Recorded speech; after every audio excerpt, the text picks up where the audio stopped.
Prologue. October, 1883. Lily Sullivan sat perched in a branch in the tallest tree in the backyard of her parents' home. Lily was almost 13, and loved her family, but wished she was allowed to dress however she liked.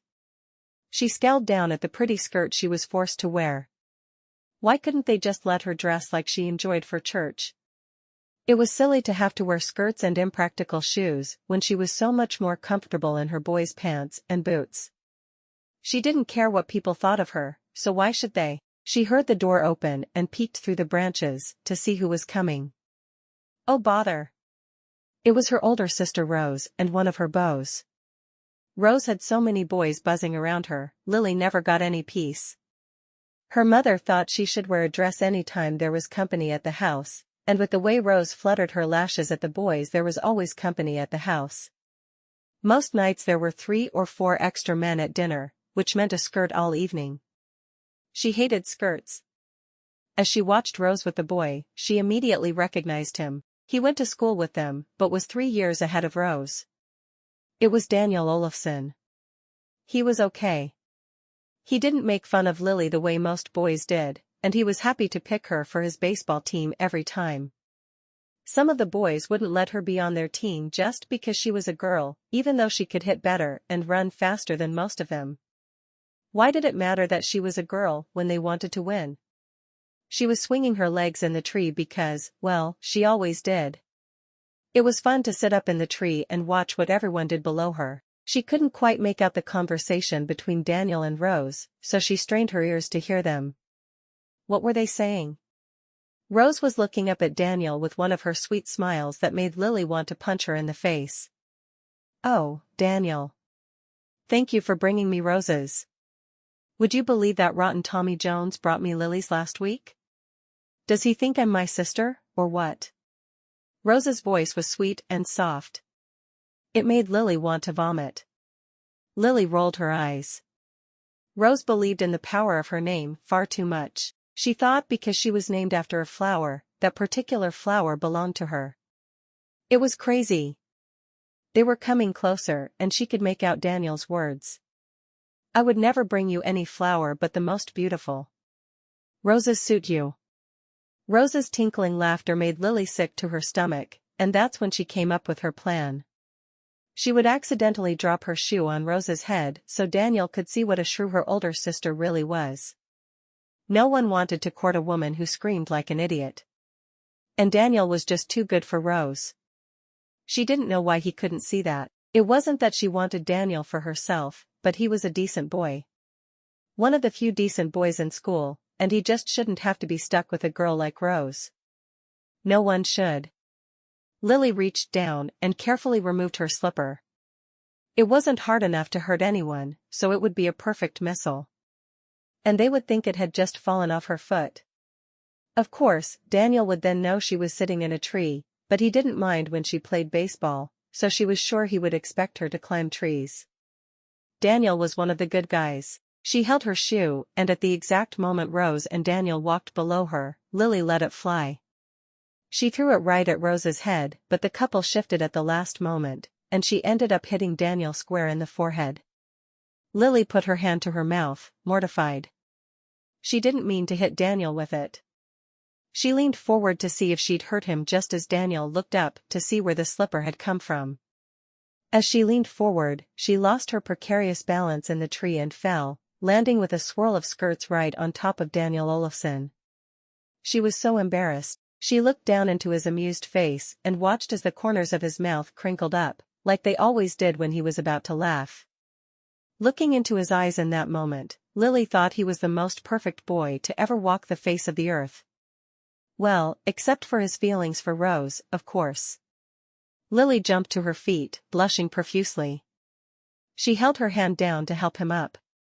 Are you okay? Daniel took her hand and allowed her to help him to his feet while he laughed. Of course he's not okay, you simpleton. What were you thinking? Sitting in a tree and spying on me with one of my beaux? Mother is going to be furious with you for this, Lily Sullivan. Rose's voice, loud and shrill, rang out through the backyard. Lily was certain she could be heard 3 streets over at the park. Wonderful. I'm so sorry, Daniel. I meant to throw the slipper at Rose's head, and when I missed and hit you, she trailed off, embarrassed. She hadn't meant to admit that she'd thrown the slipper deliberately. She closed her eyes, waiting for the explosion from Rose. When she heard the slamming of a door, she opened her eyes briefly. Rose had run into the house, obviously to get her in trouble. And she would be in trouble. A lot of trouble. Daniel shook his head, a big grin lighting up his whole face. I'm fine. Just amused. His blue eyes sparkled as he laughed, and that's when Lily knew. She'd never had any tender feelings for a boy and had really thought herself immune to them. Daniel, though? Daniel was worth having feelings for. Lily shook her head. I really wasn't trying to hit you with it. You guys moved at the last second. Daniel laughed, the sound traveling. I know if you were aiming, then we must have moved. You never miss your target. Lily stared up at Daniel.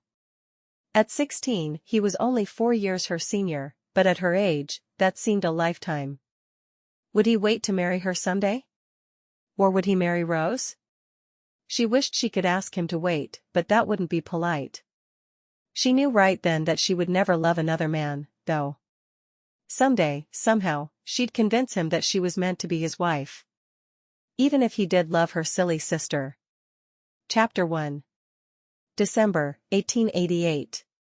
Lily Sullivan took a deep breath of the winter air. She was wearing one of her long pretty dresses, but underneath, she had a pair of men's pants. She couldn't figure out why women would voluntarily be cold under their skirts when pants were so much more practical. She wished it was appropriate for her to wear men's clothes all the time, but she knew it wasn't. Her mother was scandalized by how much she still did it around the house. She could just hear her now. Lily, you're almost 18 years old. You're a young lady. You should be dressing carefully to capture boys' attention. Not dressing like a hoyden. Lily surveyed the park. It was sunny out, but the temperatures were still too cold for most people. She didn't mind. She actually loved winter. It was her favorite time of year. Now that she was finished with school, she loved it even more. Christmas was coming and people were scurrying about trying to come up with the best gift they could for their loved ones. In her family, there was a tradition of each girl making a special gift for each one of her sisters. She loved it. All of her sisters liked pretty girl things, so she would hunt as many rabbits as she could, and use their fur for hats and gloves. Besides, she loved rabbit stew, and the cook at home made a wonderful rabbit stew every time she shot a few. In her perusal of the people in the park, she spotted him. Daniel Olafsen. She'd been in love with Daniel since the incident when she was 12. She tried not to think of it as the incident in capital letters, because it was a strange way to think, but she couldn't help herself. Her eyes drank in the sight of him sitting there with one of his workmates. She wished he still came to her house all the time, but that had stopped when Rose was 16. Ever since, she'd been thrilled to see him in the park or just pass by him in town. He never failed to kiss her hand and treat her like she was the lady of his dreams, even when Rose was with her. He was a good man. The only man for her. She wished she was 18 and could just march over to him and tell him she wanted him to court her. She thought for a moment. How could she be so bold without truly being bold? Her birthday was 2 weeks away, so she could tell him she was available to be courted in 2 weeks, couldn't she? No, too forward. Then it came to her, and her eyes lit up. She was supposed to give a list of potential suitors to her Aunt Harriet. There were boys who had indicated interest in her, but she didn't care. She only wanted Daniel. She could run and give Harriet her list now, with only one name on it. It wasn't like Harriet could do anything about it. She could have Higgins investigate just Daniel, and then maybe he would agree to court her. Lily turned toward her aunt's house instead of approaching Daniel like she'd thought to do. She needed to have her aunt play matchmaker for her. It was the only solution. Lily waited until she was out of the park, before she hitched her skirts up and ran the rest of the way to her aunt's house. She'd never been able to figure out why women walked so slowly. Sure, it was ladylike, but they never got anywhere. Lily hated wasting her time, and when Daniel wasn't looking, she rarely did.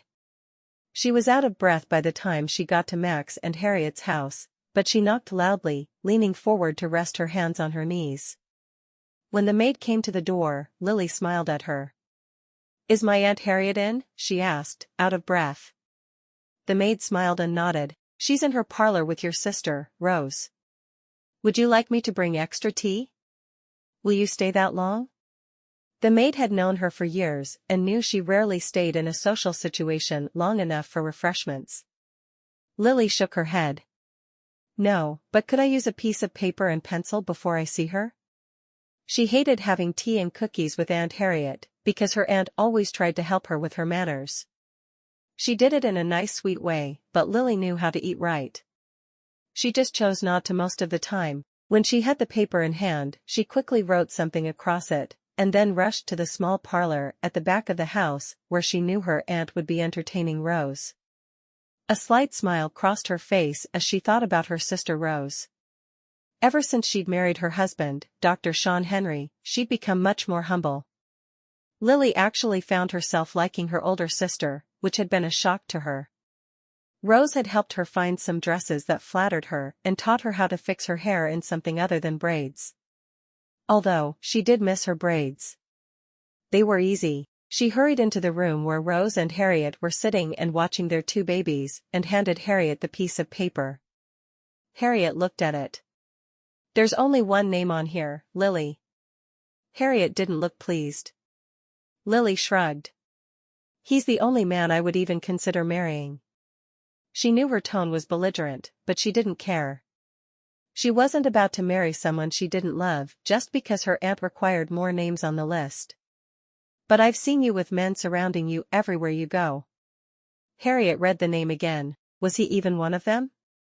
She looked at Lily skeptically, obviously knowing Lily was interested in a man who had no interest in her. "No. I want you to see if he's interested in me." Lily didn't care that Daniel hadn't been one of the men who always followed her around. She wanted Daniel and no other.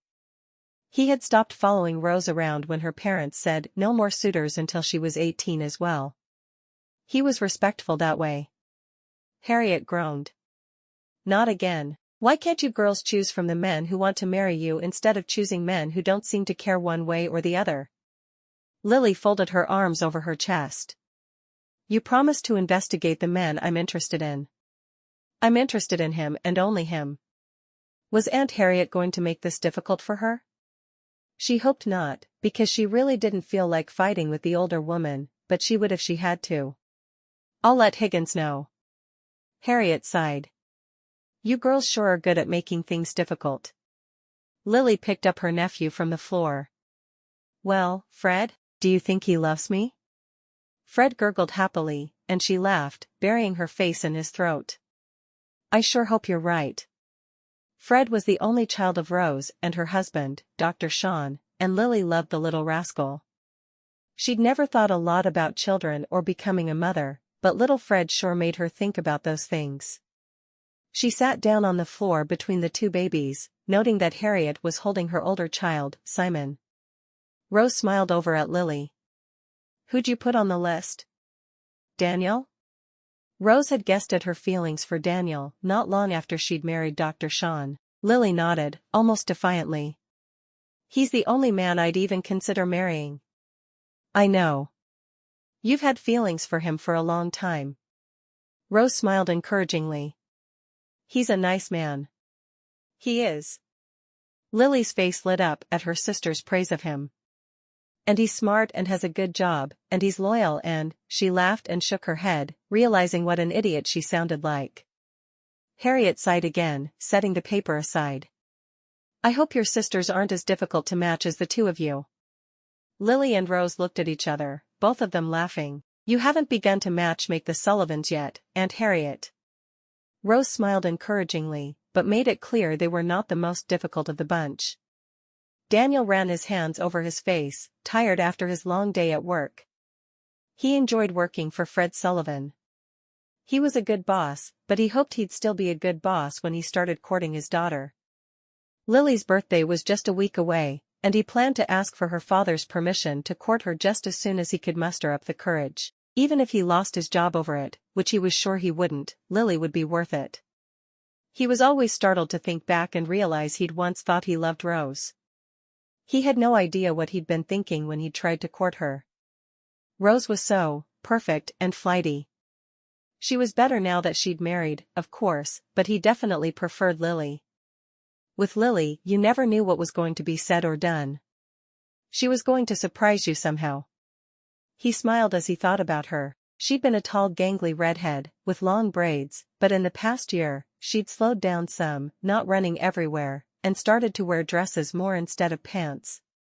She wore her hair up now, instead of dangling down her back in braids. Her smile made his heart beat faster. She'd gone from a sweet young girl to a beautiful lady, and he hoped she'd let him be her beau. Everywhere she went, she was surrounded by boys, though, just as Rose had been. He could always see by her face that she wished they'd leave her alone. He looked toward Fred Sullivan's door and wondered if now was a good time to talk to him.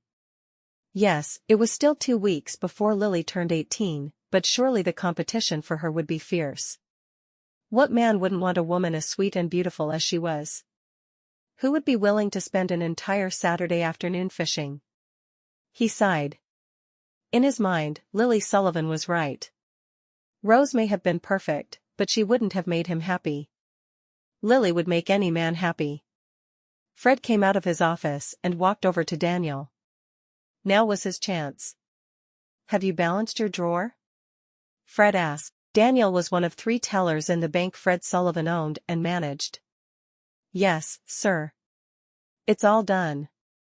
The other 2 tellers had left early because they rarely had a lot of people there late on Thursday afternoons. Fridays were their busy days, and they'd all have to work late on Friday. Fred glanced down at Daniel and smiled. Good job. Let's go home. Tomorrow will be a madhouse, as usual. Daniel had worked for Fred since graduating 4 years previously, and he couldn't think of something he'd rather do. Daniel nodded, stood up and followed Fred to the safe with the money from his drawer. They locked it up carefully, and Fred locked the door. Would it be okay if I talked to you about something, sir? Daniel asked, his face red and his hands clammy. He needed to just spit it out and get it over with. Fred looked over at him. He was a tall thin man, and Daniel was one of the few men he knew who matched him in height. What can I do for you? Daniel knew he'd been the man's favorite employee since he started working there. Daniel cleared his throat looking down at his feet. Well, I was wondering if I might have your permission to court Lily. He said the words quickly, hoping against hope his boss would agree to his proposal. Fred smiled and nodded. I think that would be just fine. Make sure you ask her yourself, though, because she'll be 18 in just a week, and she's probably talking to her aunt about which men she wants investigated right now. Investigated? Daniel was confused and shook his head. My sister-in-law, Harriet Farmer, insists on investigating the men that each of the girls wishes to be courted by. She wants to make sure none of the girls are hurt by a man. So before the girls turn 18, they need to give a list of men they're interested in to Harriet to be investigated. She picks the best of the 3, and then the girl gets to pick from those 3. Daniel's heart sank. Could he survive the kind of competition he knew would come from trying to court Lily? I'll talk to her, sir. As soon as he could get up the courage to approach her. He'd had no problem talking to Rose about his feelings, because they hadn't been real, he realized now. He thought he was in love with her, so he'd been cocky and chased after her. His feelings for Lily were so strong, he was afraid one unkind word from her would break his heart. It was a good thing Lily wasn't given to unkind words. He turned toward his home and saw a familiar man standing in front of him. Wasn't that the man Harriet Farmer had brought along as her butler when she'd arrived in town as a mail-order bride? What was his name again? Hillman? Hickman? He knew it started with an H. The man held out a letter. This is for you. Daniel stared down at the letter in his hand. For me? Yes, sir. I'm sorry, I know I've seen you, but I don't remember your name. He didn't need his name, but he knew it would bother him until he did finally recall what it was. John Higgins. That's it. I knew it started with an H. Daniel stared down at the letter in his hand, not recognizing the handwriting. Does the letter need an immediate reply? It would be preferred, if you don't mind. Higgins watched him as he opened the letter and read through it silently. Daniel stared down at the words on the page, hoping against hope, they meant what he wanted them to mean. Mr. Olafsen, I would appreciate it if you would join me at my home for tea on Sunday at 2. I have some important personal business I would like to discuss with you. Sincerely, Harriet Farmer. He looked up and met Higgins' eyes. I'll be there. Thank you. Daniel walked home with a dreamy smile on his face, ignoring the cold December wind. It had to be that Lily was interested in him. What else could it be? He couldn't wait to ask her if he could court her. Daniel took the seat he was offered in a small parlor in Max Farmer's home. It was one of the wealthiest homes in the city, but no better than he'd been raised in. His own home was far smaller, and he only had one servant, but he had no real financial problems. He just didn't have the kind of wealth it took to build a home like this. Once he was seated, he turned to Mrs. Farmer and smiled. I was pleased to receive your invitation, he said. He hoped she'd get right to the point and tell him why he was there. Harriet nodded. I'm glad you accepted. She poured out 3 cups of tea, because Higgins was seated on the sofa beside Mrs. Farmer. Would you care for sugar or milk? He shook his head. He honestly didn't care for tea, so he didn't much care how it was prepared. He was more of a coffee drinker himself. He accepted the cup and took a cookie from the plate offered to him. I'm sure you're wondering why I've asked you here, Harriet began. You know that I'm the aunt of the 8 Sullivan girls? Yes, ma'am. Well, Lily is almost 18, and I've asked her for a list of men she would be willing to have court her. It is my job to investigate each man and see who I felt would suit her best. Her eyes peered at him over her teacup. You were on that list, but she said you aren't one of the boys who swarms around her constantly, so I'd like to know if Lily is even a woman you would consider courting. Daniel swallowed hard, suddenly nervous now that he was put on the spot this way. I knew that none of the girls were allowed to court until they were 18, so I've kept my distance. On Thursday, just before Mr. Higgins gave me the letter, I asked her father if I could court her.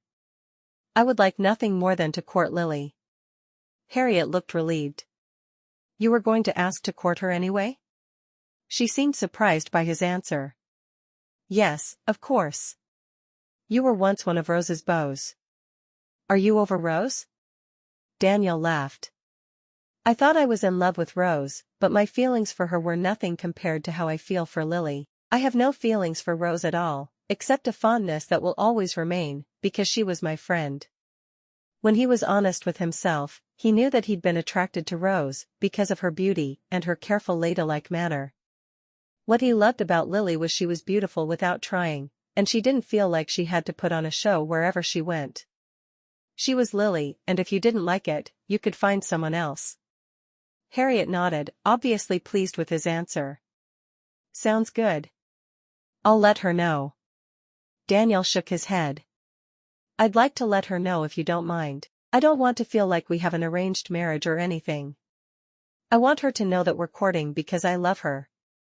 He hoped her aunt would agree, because it would just seem odd to him otherwise. Harriet smiled. Give her parents a note from me, then?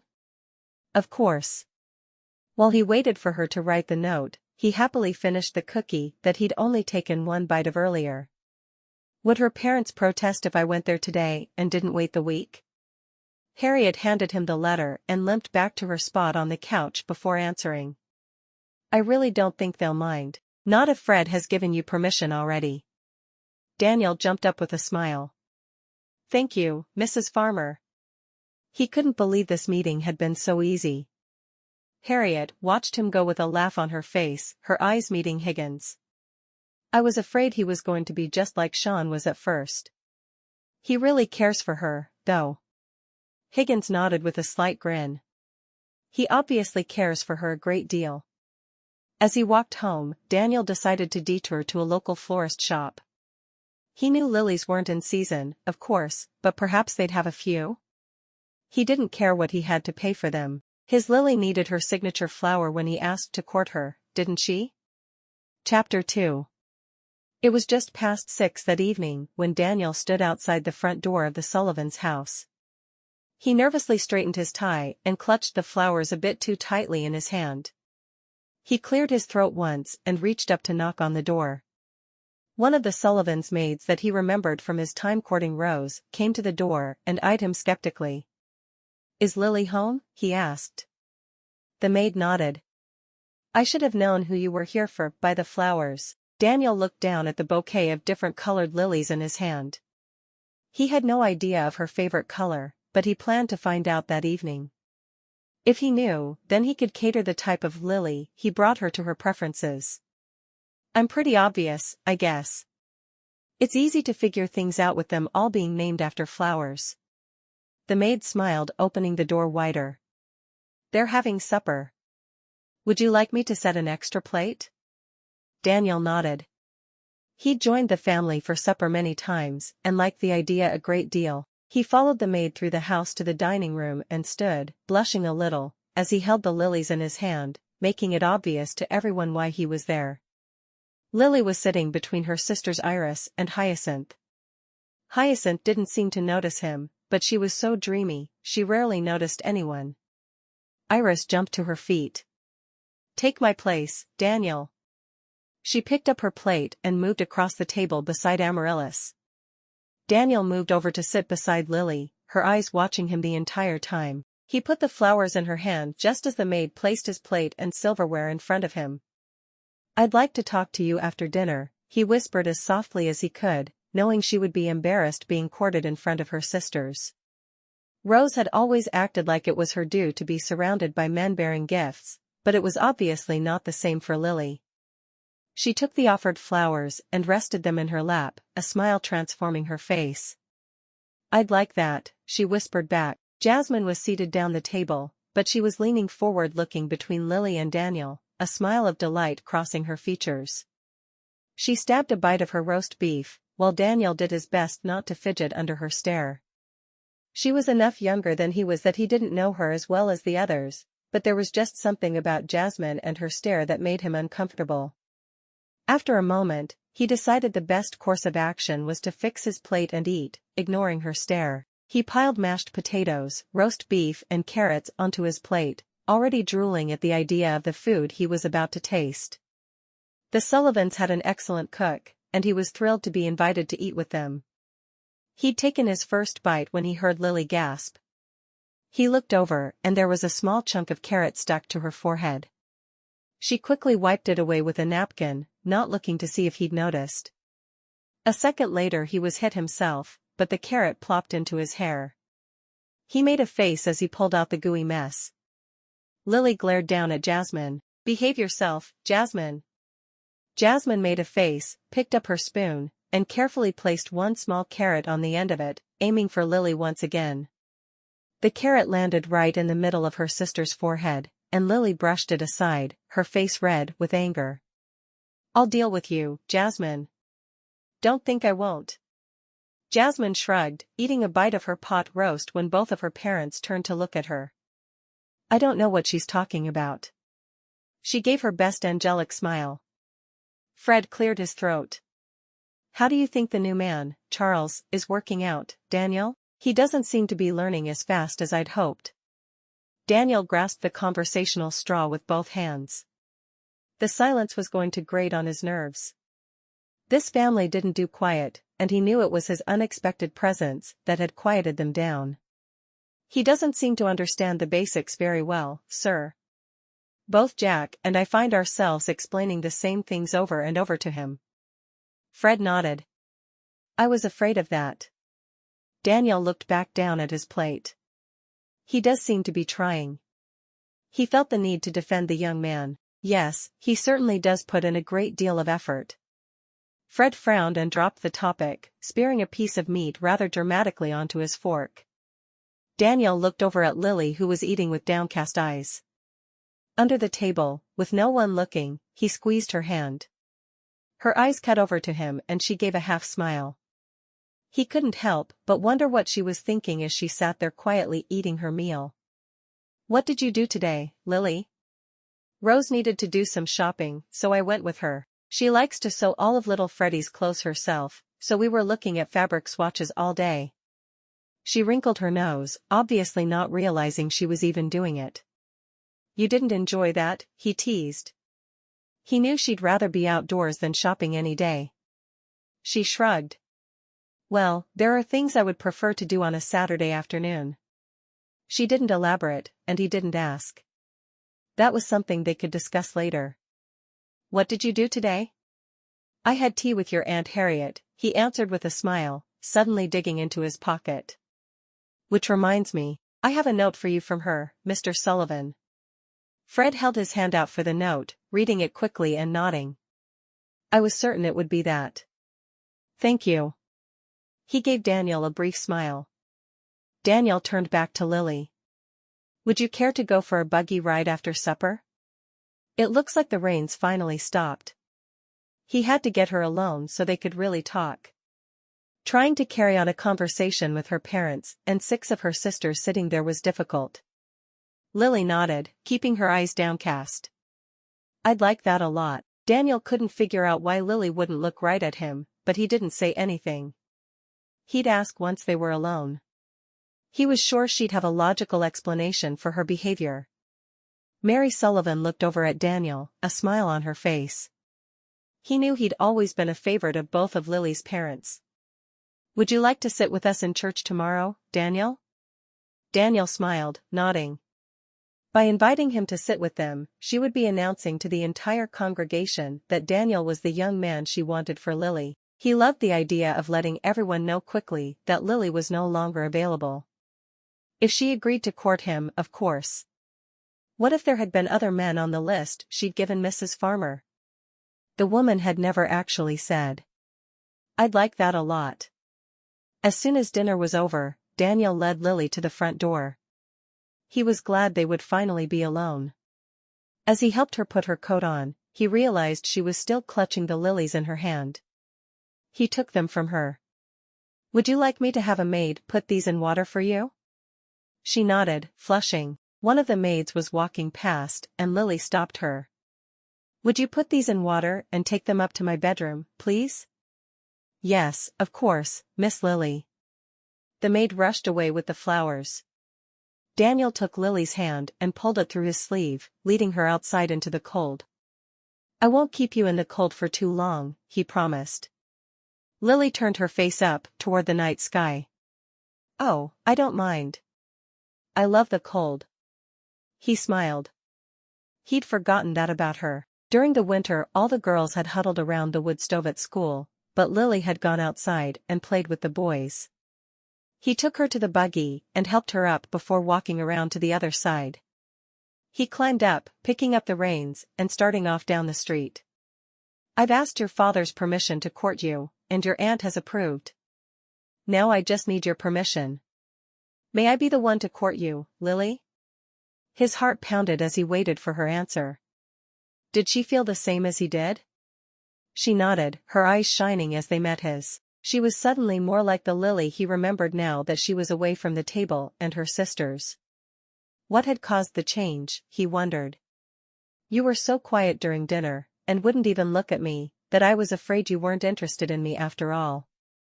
He stared straight ahead as he said the words. "Oh, no."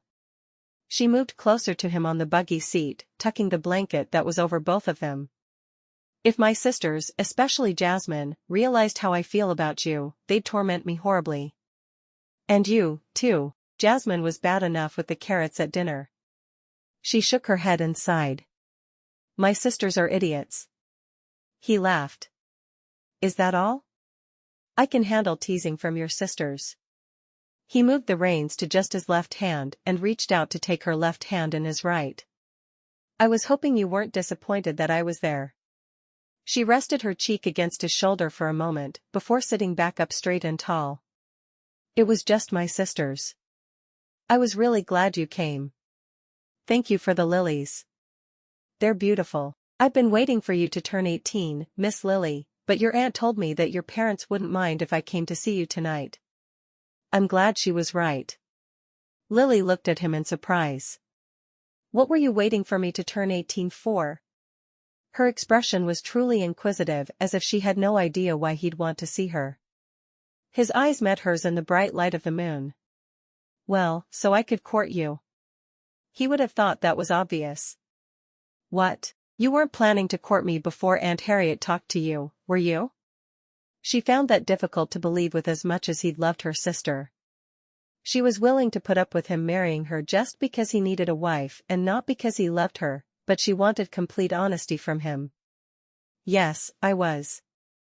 I asked your father if I could court you even before your aunt sent me her invitation for tea. She studied him for a minute. He didn't seem to be lying to her. Maybe he thought it would help him at the bank if he married one of the boss's daughters. She wouldn't argue with him. Where are we going? She asked, just to change the subject. He shrugged. I thought we'd just drive for a while. Maybe to the outskirts of town and then come back? He didn't really care where he went as long as he was with her. She nodded. That sounds fine. Do you have plans for Friday night? He asked, looking down at her again. He wanted to spend as much time with her as he could until he convinced her that she should be his bride. No, not yet. What do you have in mind? She'd take any minute she could spend with him. Well, one of my friends is having a dance. Do you remember James Bigelow? Unfortunately. She nodded. James had been one of the boys who always made fun of her. Yes, I do. Well, he's hosting 5 other men and their ladies. I'd love to take you dancing. Daniel watched her expectantly. She hated the idea of spending time with James, but she was sure he'd grown up. That would be nice. And it would, because it meant she could spend the evening in Daniel's arms. They had reached the edge of town, but instead of turning around and heading back, he pulled over to the side of the road and turned to her after setting the brake on the buggy. Do you mind if I kiss you? He asked. He had a feeling she wouldn't want him to kiss her at home for fear one of her sisters might be watching out the window. Lily's heart jumped into her throat. No boy had ever even tried to kiss her. She nodded, lifting her lips to his. Daniel lowered his face slowly, his lips lightly brushing hers. Lily's hands went up to clutch his shoulders, and he deepened the kiss, his lips pressing firmly against hers and his arms going around her waist. Lily had dreamed of being kissed by Daniel since she was 12, and the reality of the kiss left her dreams far behind. His hand stroked her back through her coat and dress, and his lips played with hers. After a moment, he pulled away, looking straight into her eyes. Okay, he asked. She nodded, her lips parted and moist from his attentions. Very okay, she whispered, wishing he'd kiss her again. He must have read her mind, because he lowered his lips to hers again, slanting his mouth against hers and taking advantage of her slightly parted lips to explore her mouth with his tongue. His hand went up to cup her cheek, and he kept his other hand at her waist, pulling her closer to him. Lily loved the feel of his lips against hers. She was slightly startled when his tongue entered her mouth, because she hadn't known that happened, but after a moment, she sighed deeply, happy to be so intimate with him. She could feel tingles of pleasure shooting up and down her spine, and she shuddered in his arms. He pulled away. You're getting cold. I'll take you home. He tucked the laprobe more securely around her and picked up the reins, clucking to the horses. Lily sat, embarrassed but not knowing what to say. She hadn't been cold. She'd liked what he was doing to her so much, she'd shuddered in his arms. She stayed close to his side, though, and he put his arm around her to keep her from growing colder. What would you have preferred to do on a Saturday afternoon, since shopping didn't appeal to you? She shook her head, not answering. You'll laugh. How could she admit that she still preferred fishing to shopping? It made her sound like a little girl. Or worse. A little boy. No, I won't. And he wouldn't. He'd just see to it that she had the kind of Saturday afternoon she wanted as soon as possible. I'd like to go down to a small stream east of town and fish. I'd spend every Saturday there if I could. She stared at her hands as she said the words, worried he'd think less of her. She hadn't had a chance to go fishing in months. One demand after another seemed to be there now that she was out of school. He laughed. Next Saturday afternoon, we'll go fishing together if you want. I love to fish. Her eyes met his, startled. You don't think it's unladylike that I'd rather fish than go shopping? Would any other man in the world be willing to fish with her? And not think less of her for it? He shook his head. You fell out of a tree on top of me. How could I think anything you do after that is unladylike? She blushed, sighing heavily. I got in a lot of trouble over that. She wished he didn't remember, but how could he forget the moment she'd fallen in love with him? Really? What happened?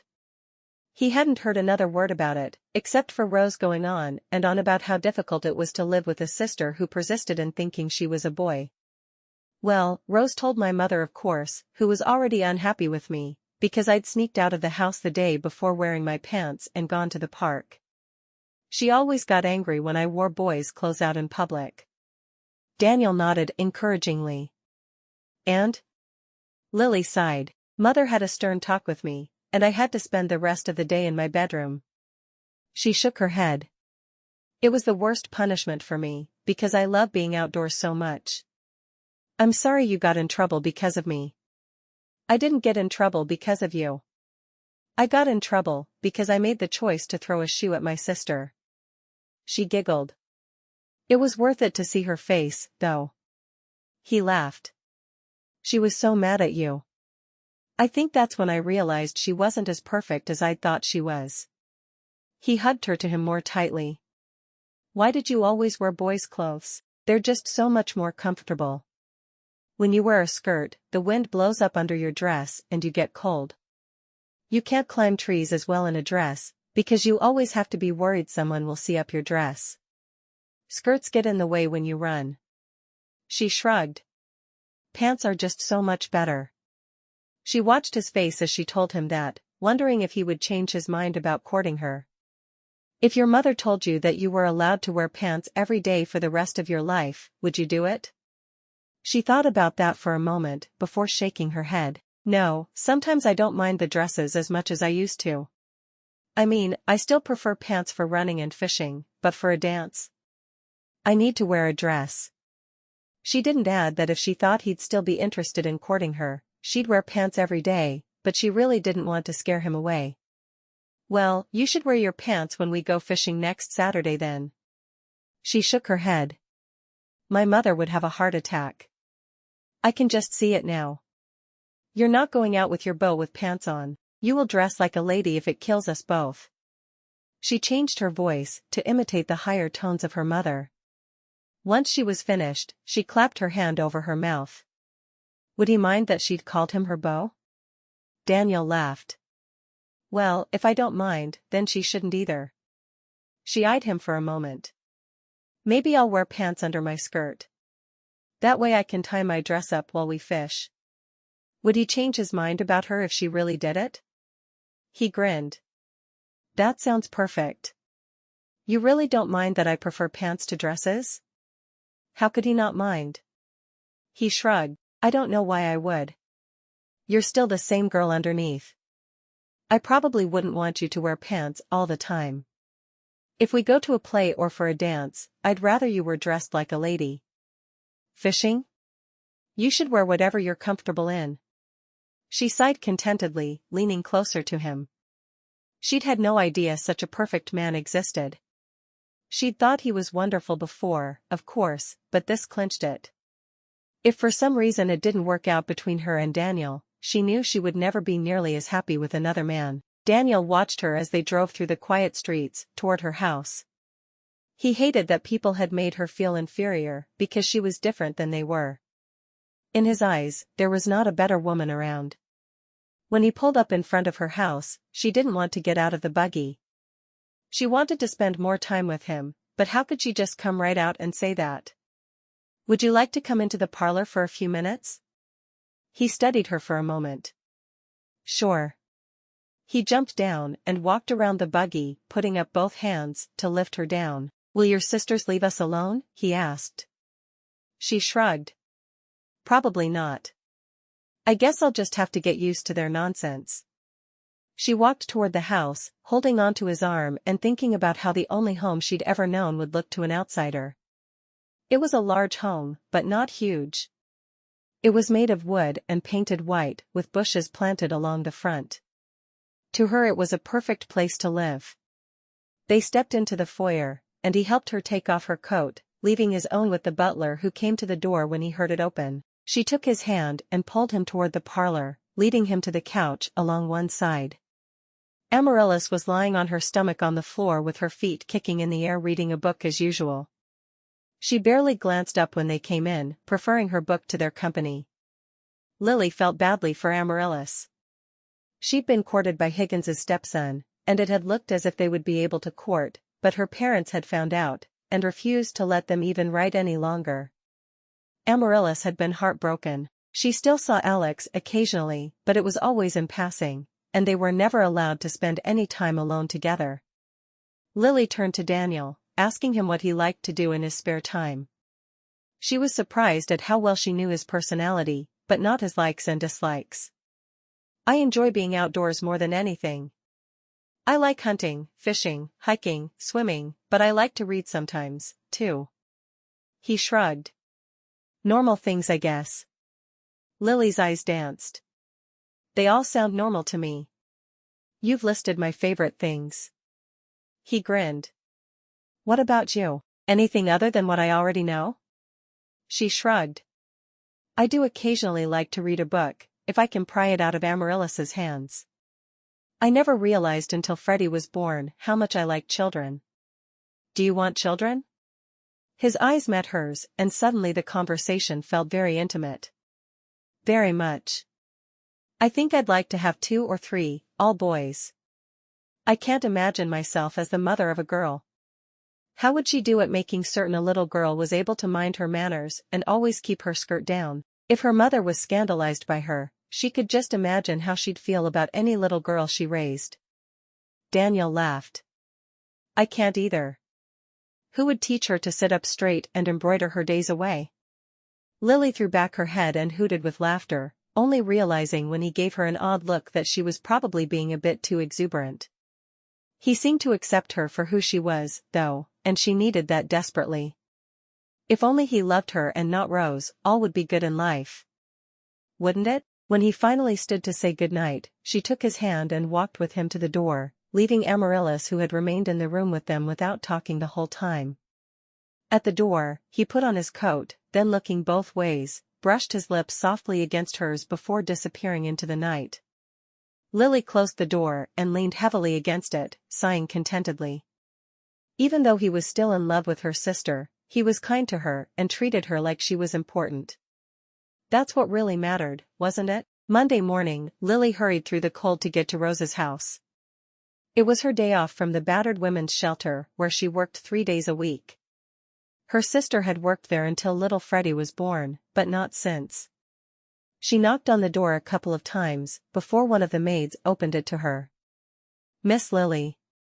Your sister is in her parlor. Lily was a frequent visitor at her sister's home, so she was pretty much given free run of the place. Lily gave the maid her coat and wandered back toward the room she knew her sister would be waiting for her in. The door was open and she walked in, sinking down into the chair across from where her sister sat on the couch. She had the baby on her lap, having just finished feeding him. I saw Daniel sitting with the family at church yesterday. Rose looked excited that her sister was dating her former beau. Lily grinned and nodded. He's courting me. She was ready to burst, because she had to tell someone and Rose had become her closest confidant in the year and a half since she'd married Dr. Sean. I knew it. I'm so happy for you. Rose grinned from ear to ear. She'd known how Lily felt about Daniel since shortly after her own marriage to Dr. Sean. She was genuinely happy to see her sister getting what she wanted. That's why I'm here, actually. I need your help. Rose nodded at her. Anything. I need to have a dress made for a dance on Friday night. Or I need you to help me pick out something I already have that's suitable. She bit her lip, trying to think of something that would be suitable for dancing.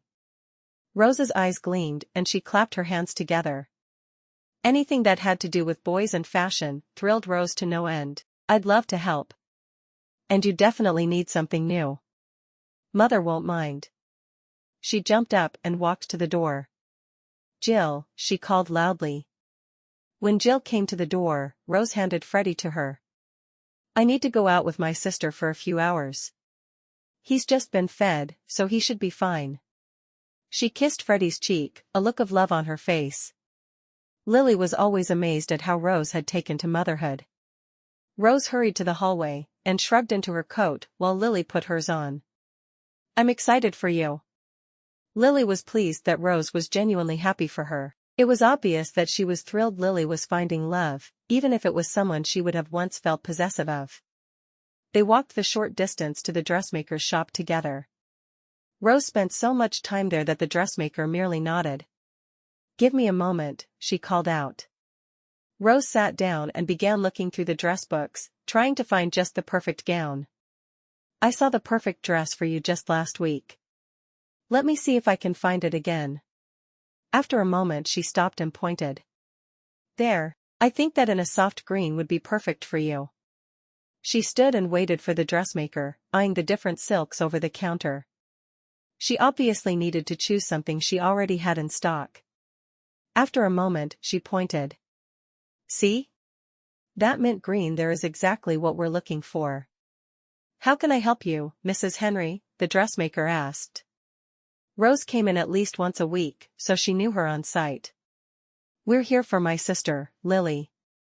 She needs a new dress for a dance." She put the big book onto the counter and pointed to the dress. "This one, in that mint green silk." The dressmaker looked at Lily and then back at the book before nodding. "That will be perfect for her. You have an excellent eye." Rose laughed. "I buy new dresses for myself often enough that I should be very skilled at it by now." Lily watched the whole thing in awe. It would have taken her 4 hours to do what her sister had just done in 5 minutes. "That one is fine, I think." She had no idea what to look for in a dress. How did someone know what looked good on them? Rose tucked her hand through her sister's arm. "It's perfect for you, trust me." She sat down to look through the dresses some more while Lily went back to be fitted. "I'll wait. We'll want to get you some jewelry to match when we're done." Lily sighed. She was happy her sister was so good at this sort of thing because just thinking about it all made her wish she was anyone else in the world. She hated trying on new clothes. She hated buying them and being fitted for them. She'd rather be doing just about anything else. "How long will it take?" she asked. The dressmaker looked at her in surprise. Lily almost never spoke in her shop, she just did as she was told. "About 10 days, probably." Lily bit her lip. "I need it Friday." Was it even possible to have a dress made so quickly? "I'll put a rush on it, but it will cost a little more." The dressmaker smiled at her, knowing her parents could afford it. "I think that's okay." Lily put her hands out to have her bust measured. "My mama will just be happy I'm getting a new dress." Lily had gotten several new dresses right after Rose got married, but she hadn't bothered since. A few minutes later, Rose wandered to the back. "I found 4 other dresses she needs, but not as quickly." She had marked each page with a swatch of cloth and showed them all to the dressmaker. "How long will it take for all 4 of them?" The woman shook her head and sighed. 3 weeks. "I have other customers, Mrs. Henry." She wouldn't tell Rose no, but she wasn't putting a rush on that many dresses. Rose laughed. 3 weeks should be fine. Lily watched the byplay between the 2 women with a laugh. They seemed to actually enjoy all of this dress stuff. After the fitting, which seemed to take hours, Lily and Rose went to lunch at the restaurant. They had just ordered their food when Daniel and their father walked in. Rose waved to them, making Lily blush. "Stop it." She didn't want Daniel to think they'd gone there just so she could have lunch with him. Rose just laughed. "Maybe they'll join us." Both men walked over and greeted them. Daniel smiled down at Lily as if Rose wasn't even there. For a moment, Lily's eyes lit up in excitement that he'd chosen her over her sister, but then she realized that he probably didn't want her or their father to see him looking at Rose, because they wouldn't be able to miss the love in his eyes. Rose smiled up at her father. "Why don't you join us?" Rose asked slyly. Fred looked between Lily and Daniel. "I think that's a fine idea. That okay with you, Daniel?" Daniel nodded, his eyes never leaving Lily's as he sank into the seat beside her, his hand finding hers under the table and squeezing it. "It's good to see you here." His eyes communicated that he wanted to be alone with her. She blushed, smiling at him. "We were out getting a dress for the dance." His lips were against her ear as he asked, "But what you really wanted were pants for fishing?" She shivered at the touch of his lips against her ear. "Probably." She laughed. Fred and Rose watched them, both smiling. Fred turned to Rose. "Do you think they even know we're here?" His eyes twinkled, showing just how happy he was with their match. "Honestly? No." She was so happy to see her sister in love, though. Lily glared at them. "We know you're here. We just wish you weren't." She made a face to let them know she was joking. All of them laughed. Fred nodded. "If you two didn't want to be alone together, there'd be no point in courting, now would there?" The waiter came back and he and Daniel placed their orders. "How's my perfect little grandson?" Fred was a proud grandfather and made no secret of the fact that he expected to have dozens of grandchildren crawling all over him within a decade or so. Rose smiled, and the two of them had their own conversation as she regaled her father with tales about his namesake. Daniel squeezed Lily's hand, which he still hadn't released. "Can I come by and see you this evening?" Lily nodded. "Do you want to just come for supper?" "Mama won't mind, I'm sure." "I'd love that. We'll go for a drive after supper?" His eyes were intense as they stared into hers, and she remembered their last drive together, a smile playing at her lips. That would be wonderful. Her heart beat faster as she thought about their drive on Saturday evening. Would he try to kiss her again? She hoped so. Her favorite part of their drive had been pulling to the side of the road just outside town and kissing. She'd never even wanted to kiss another man, but when Daniel kissed her, her heart went pitter-pat. Daniel looked down into her soft green eyes and wondered what she was thinking.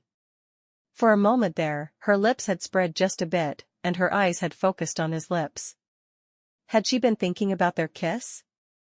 He hoped so, because he'd thought of little else since Saturday night. His lips all but touched her ear as he whispered, "Maybe we can find a nice quiet street and park the carriage for a moment."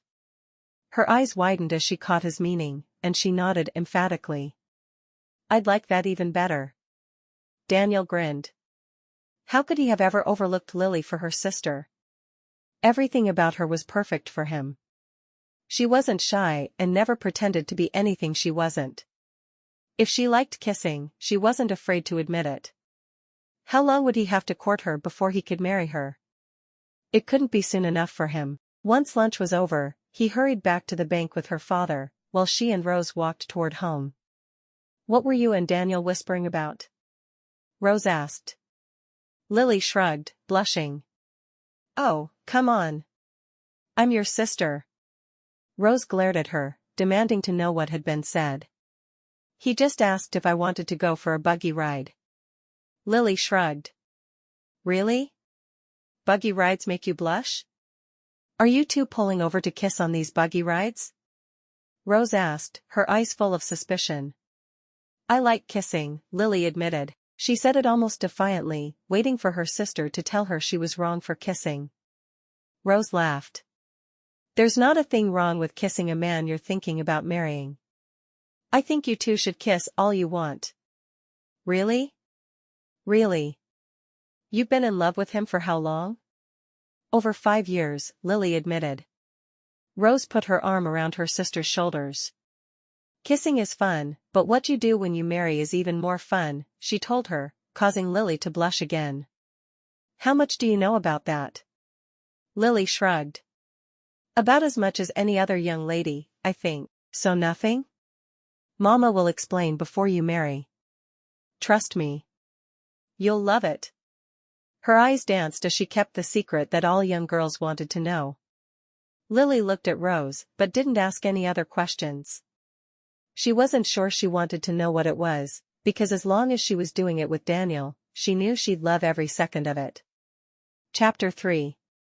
Lily was waiting in the parlor when the maid showed Daniel into the room. She'd kicked Amaryllis from the room, but she knew her mother would never allow her to close the door. Daniel took the spot on the couch beside her, and after a quick glance to see if anyone was about, she boldly brushed her lips against his, jumping back when she heard a throat clear. "Hi, Mama," Lily said, waiting for the lecture to ensue. When nothing was said, she looked up in expectation. Mary had a slight smile on her face. "Welcome, Daniel. I understand you'll be joining us for dinner again."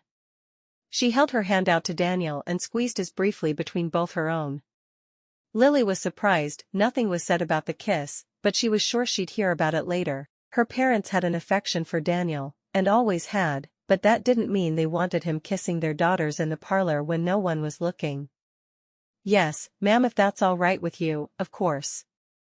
Daniel was obviously flustered at being caught mid-kiss with Lily. He jumped to his feet and waited for Mary to sit down. When she sat across the room in an overstuffed chair, he resumed his spot beside Lily. As soon as he was seated, Lily wound her fingers through his. She couldn't seem to stop touching him. Even the feel of his palm on hers was enough to send shivers down her spine. Mary didn't miss the sight of their hands twining together, but said nothing about it. "How are you enjoying working at the bank, Daniel? Do you think it's something you'll always do?" Daniel nodded, slowly. "I have always loved working with numbers. Banking seems to be something that was meant just for me. I'm really glad your husband took a chance on me." He rubbed his thumb across the palm of Lily's hand and felt her shudder slightly beside him. "I'm glad you enjoy it. I'm sure Fred's not always easy to work for." "I disagree. He's been a good boss. I have no complaints whatsoever." He swallowed hard. Lily had leaned into him and they were pressed together, from knee to shoulder.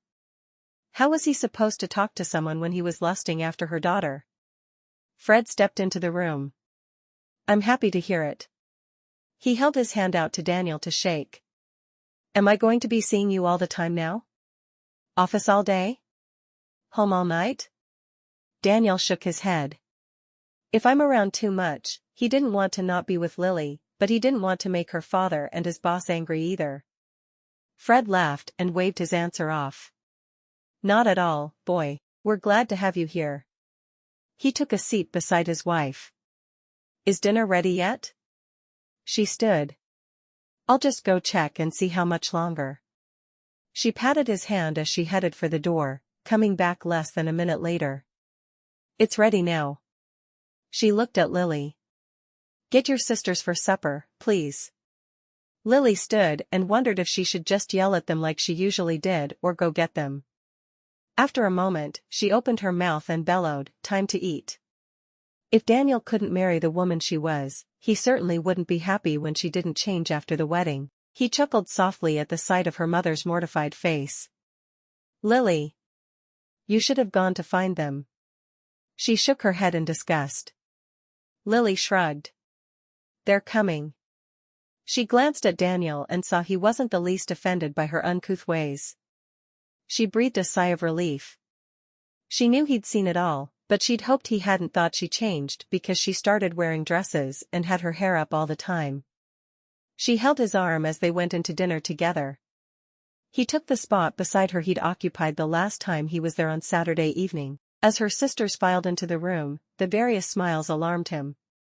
Iris was obviously just delighted to see him, but the look in Jasmine's eyes was downright scary. What did she have planned? He didn't have to wait long to find out. Halfway through the meal, Jasmine lifted her head and stared straight at Lily. "So, Lily, how do you like kissing Daniel?" Lily shrugged. "It's okay, I guess." She squeezed his hand under the table in some sort of signal that he didn't quite understand. Was she telling him to stay quiet? Jasmine made a face, obviously annoyed that Lily wasn't rising to the bait. "You sure looked like you were enjoying it the other night. Someday you'll be old enough to kiss your beau, too, Jasmine." Lily calmly ate another bite of her dinner, not saying anything beyond that. Jasmine sighed. She looked between her parents. Aren't you upset that Lily's running around kissing boys? She obviously wanted Lily to be in trouble, and it wasn't working for her. Lily didn't wait for her parents to respond. I'm not running around kissing boys. I'm kissing one man. She looked down at her plate to hide a smile. Fred cleared his throat. That's enough, Jasmine. If I have a problem with Lily and Daniel kissing, I'll talk to them about it, but not in front of you. Jasmine pouted, obviously upset she hadn't been able to cause any problems. What fun was it to tease your sisters when no one would get angry? As soon as supper was over, Daniel got to his feet. Thank you for a delicious meal. I'm going to take Lily for a drive if that's all right, Mr. Sullivan. Fred nodded. Oh, yes, of course. Don't stay out too late. We have work tomorrow. He smiled at Daniel, putting Daniel's fears to rest that he was upset with him for kissing his daughter. It wasn't easy courting the boss's daughter. Daniel led Lily outside to the buggy and helped her up. Do you have anywhere you want to go? He asked after walking around to his side and tucking the lap robes tightly around them. Lily shook her head. Just so we get to spend time alone together, I'm happy. She moved a little closer to him as soon as they were out of sight of the house. She loved touching him, and she wasn't going to stop just because her sister had teased her. He drove toward the outskirts of town again, concentrating on navigating the roads. Finally, they reached a country road and he pulled back into the woods. Setting the brake, he turned to her, opening his arms. She smiled, moving as close as she could, wrapping her arms around him while tilting her mouth up to offer it to him. His mouth came down on hers, harder and more demanding than before.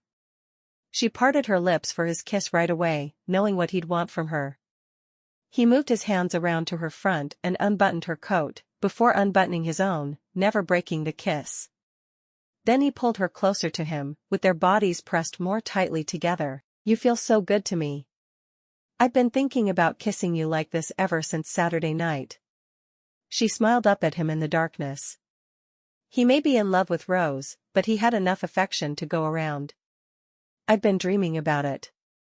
He groaned softly, his lips moving across her cheek, and going down to kiss her neck and shoulders. I can't seem to get enough of you. She wound her fingers through his hair, thrilled that he felt the same way she did. I love it when you touch me.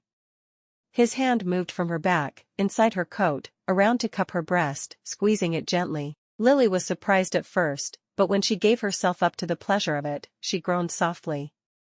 That feels so nice. Wicked, but nice. She knew her mother would never approve, but it didn't seem to matter then. He pressed his lips against hers, his tongue tangling with hers wildly. After a moment, he groaned and pulled away from her, resting his forehead against hers. You know we can't keep doing this.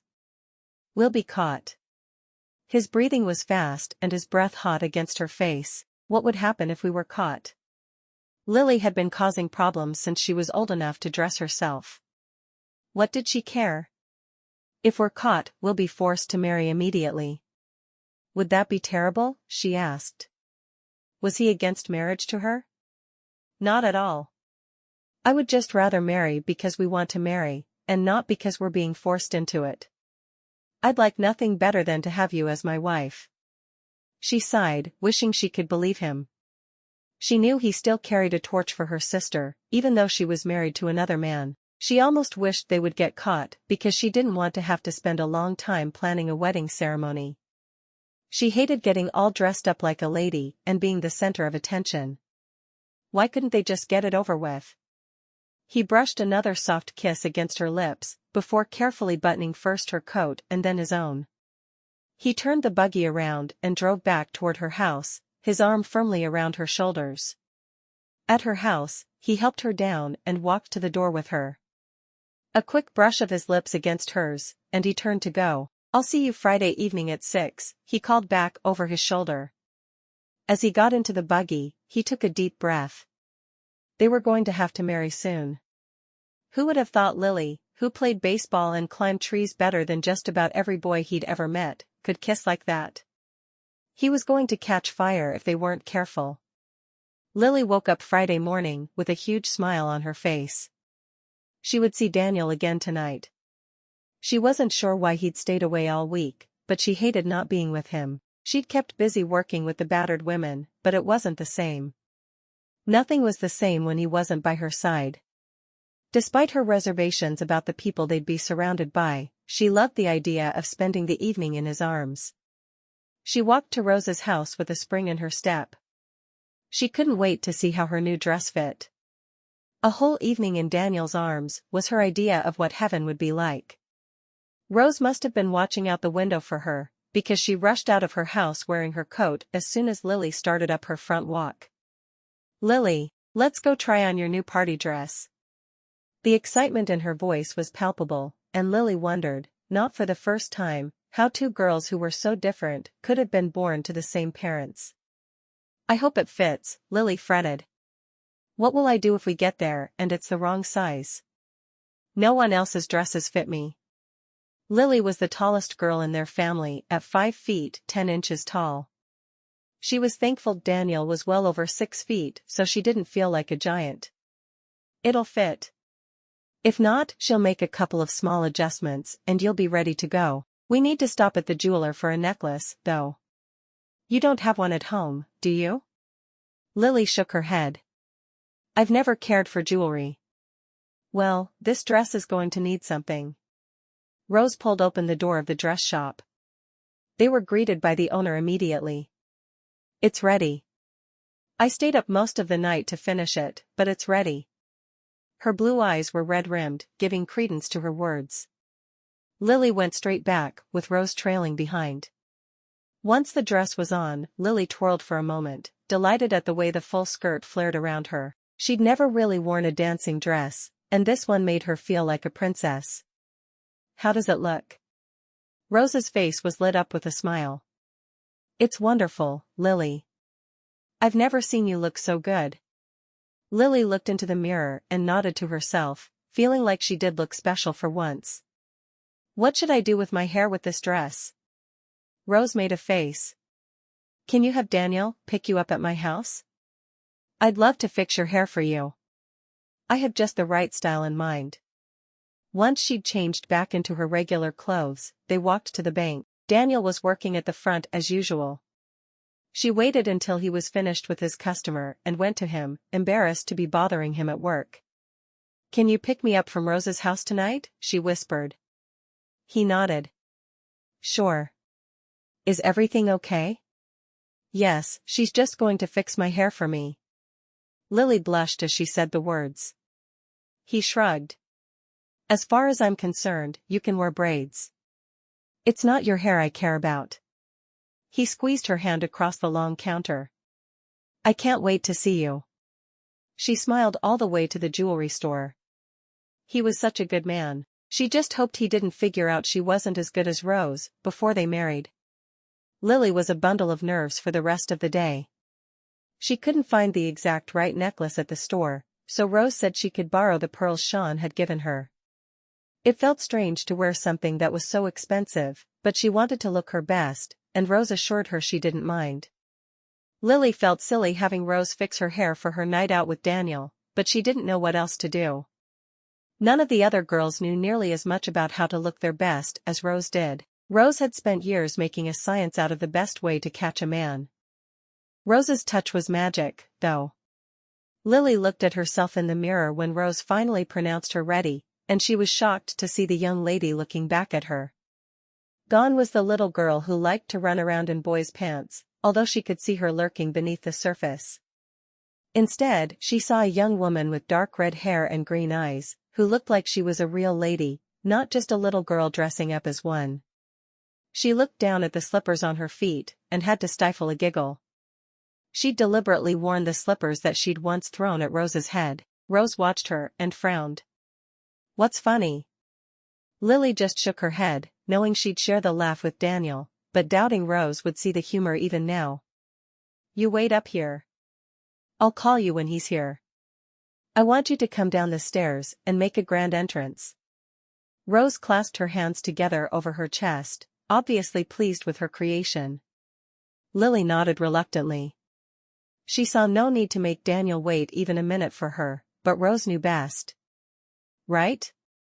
She paced impatiently back and forth across Rose's bedroom until she heard Rose call her name. She took a deep breath, putting her hand to her stomach to try to settle the butterflies that had taken up living there. Slowly she walked toward the stairs. She could just picture falling halfway down and landing on Daniel once again. The suppressed giggle on her face was the first thing Daniel noticed. She looked so beautiful and happy that he vowed then and there to never make her cry. She was a good person through and never deserved to be treated with anything but the utmost respect and love. He watched as she slowly walked down the stairs. She was halfway down when he noticed the slipper peeking out from under her skirt. He laughed out loud at the sight of it, his eyes meeting hers happily. "You wore our slippers." She grinned, her eyes meeting his. "I did. I thought you'd approve." He took her hand in his, tucking it through his arm. "How could I not? It's perfect." He dropped a kiss on her cheek, giving Rose a half-smile as they walked toward the door. Lily walked proudly at his side, so happy to be his girl that she couldn't express it. When they arrived at the dance, she felt a moment's qualm as James stared at her in disbelief. "Lily Sullivan? You brought Lily Sullivan?" Daniel stood proudly. "I brought the most beautiful woman in Seattle. I couldn't find anyone else half as perfect, so I had to bring her." He took her coat from her and handed it to the maid who was waiting. "Don't mind him. He's an idiot." Daniel led her through the hall and into the parlor where two other couples were waiting. She did her best to make small talk, but more than anything she listened as Daniel talked to the others. There wasn't a person there who had ever been kind to her at school. Throughout the meal, she could feel the other young people's eyes on her.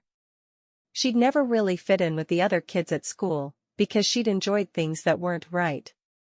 The boys didn't want to do things with her, because she was odd, and the girls had nothing in common with her. It was strange to be sitting among them this way, but for Daniel, she'd do anything. Once the meal was over, they danced. Daniel didn't ask her to dance, but instead took her hand and led her to the middle of the dance floor and twirled her around. There was someone playing the piano for them, and she enjoyed the quiet music, but more than anything, she enjoyed being held in Daniel's arms. Once, about halfway through the evening, James tapped him on the shoulder. "May I cut in?" Daniel looked into Lily's eyes and must have read her feelings there, because he immediately shook his head. "I don't think so." He gave her a slight smile as they twirled away. She politely thanked James for the invitation as they left that evening, but she was thrilled she hadn't had to spend any more time with him than she had. As they left, Daniel asked, "You didn't have a very good time, did you?" She shrugged. "I enjoyed being with you, and I loved the dancing. I never really fit in with the others, though. She'd do it every day, though, if that's what it took to make him happy." He slipped his arm around her shoulders as he walked her to the buggy. "We won't spend time with them again, then. I had no idea you didn't like them." He shook his head as he looked down at her. "You should have told me. It's not that I don't like them. They've just never been very nice or polite to me. None of them ever really felt like I was good enough to fit in with them, and that's always bothered me." Most of the time she hadn't bothered being an outcast, but occasionally their stares and pointed laughter had hurt her feelings. Daniel helped her into the buggy and climbed up beside her. "You're so much better than them. I'm sorry I took you there." He started driving toward her house. "I'd suggest going for a short drive before I take you back to your house, but it's getting late. I don't want to make your father angry with me." "It's not that late. My parents won't be expecting me for at least another hour." She didn't look at him as she said the words, hoping he would understand that she wanted to spend more time with him. He looked down at her with a grin. She enjoyed their time together as much as he did. He found a quiet street back behind the bank and parked the buggy, turning to her. She'd already unbuttoned her coat and reached for his buttons before he could. He smiled, grazing her cheek with the back of his fingers. "I enjoyed dancing with you." She nodded, her eyes on his. "I enjoyed it as well. I'd like to spend time dancing again, just maybe with different people. She paused for a moment, wondering the best way to get her meaning across. I know they're your friends, but they were never accepting of who I am. She shrugged. I just had a hard time feeling like I was good enough when they were around. I understand. I remembered after we were there. I'm so sorry I took you there and made you spend time with them now that we're out of school. It's fine. You wanted to have fun, and really? We did. Her hands went to his shoulders under his open coat. I loved being able to touch you so freely. You know you're not supposed to say things like that, right? Does it bother you? She didn't want him to think she was doing something wrong. Not at all. I like it. It's just not what a young lady is supposed to do. There was laughter in his voice as he explained to her what he meant. She shrugged. I've never exactly been one to follow all the rules and do just what I'm supposed to do. I prefer to do what feels right to me. She brushed her lips across his. And this definitely feels right to me. He laughed.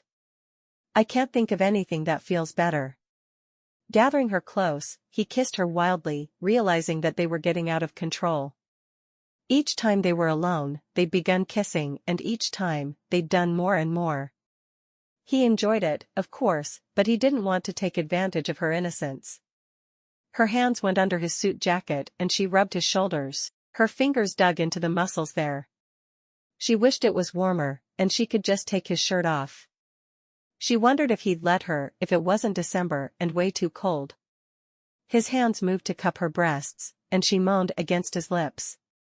I like it when you touch me there, she told him honestly. He sighed into her mouth, pulling away. We have to stop doing this, Lily.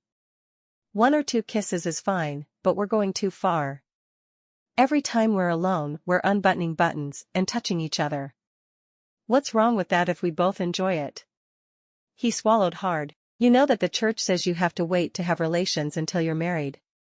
His voice was deeper than she'd ever heard it. Is this having relations? Her eyes were wide and innocent in the moonlight. He shook his head. No, but it will lead to having relations if we're not careful. He kissed her cheek softly. We should probably try and make sure we're always around other people while we're courting. She pouted. But I like doing this with you.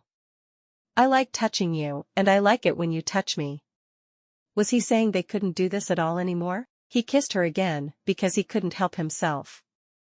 She enjoyed it as much as he did, and what man could resist a girl like that? It's not right, though.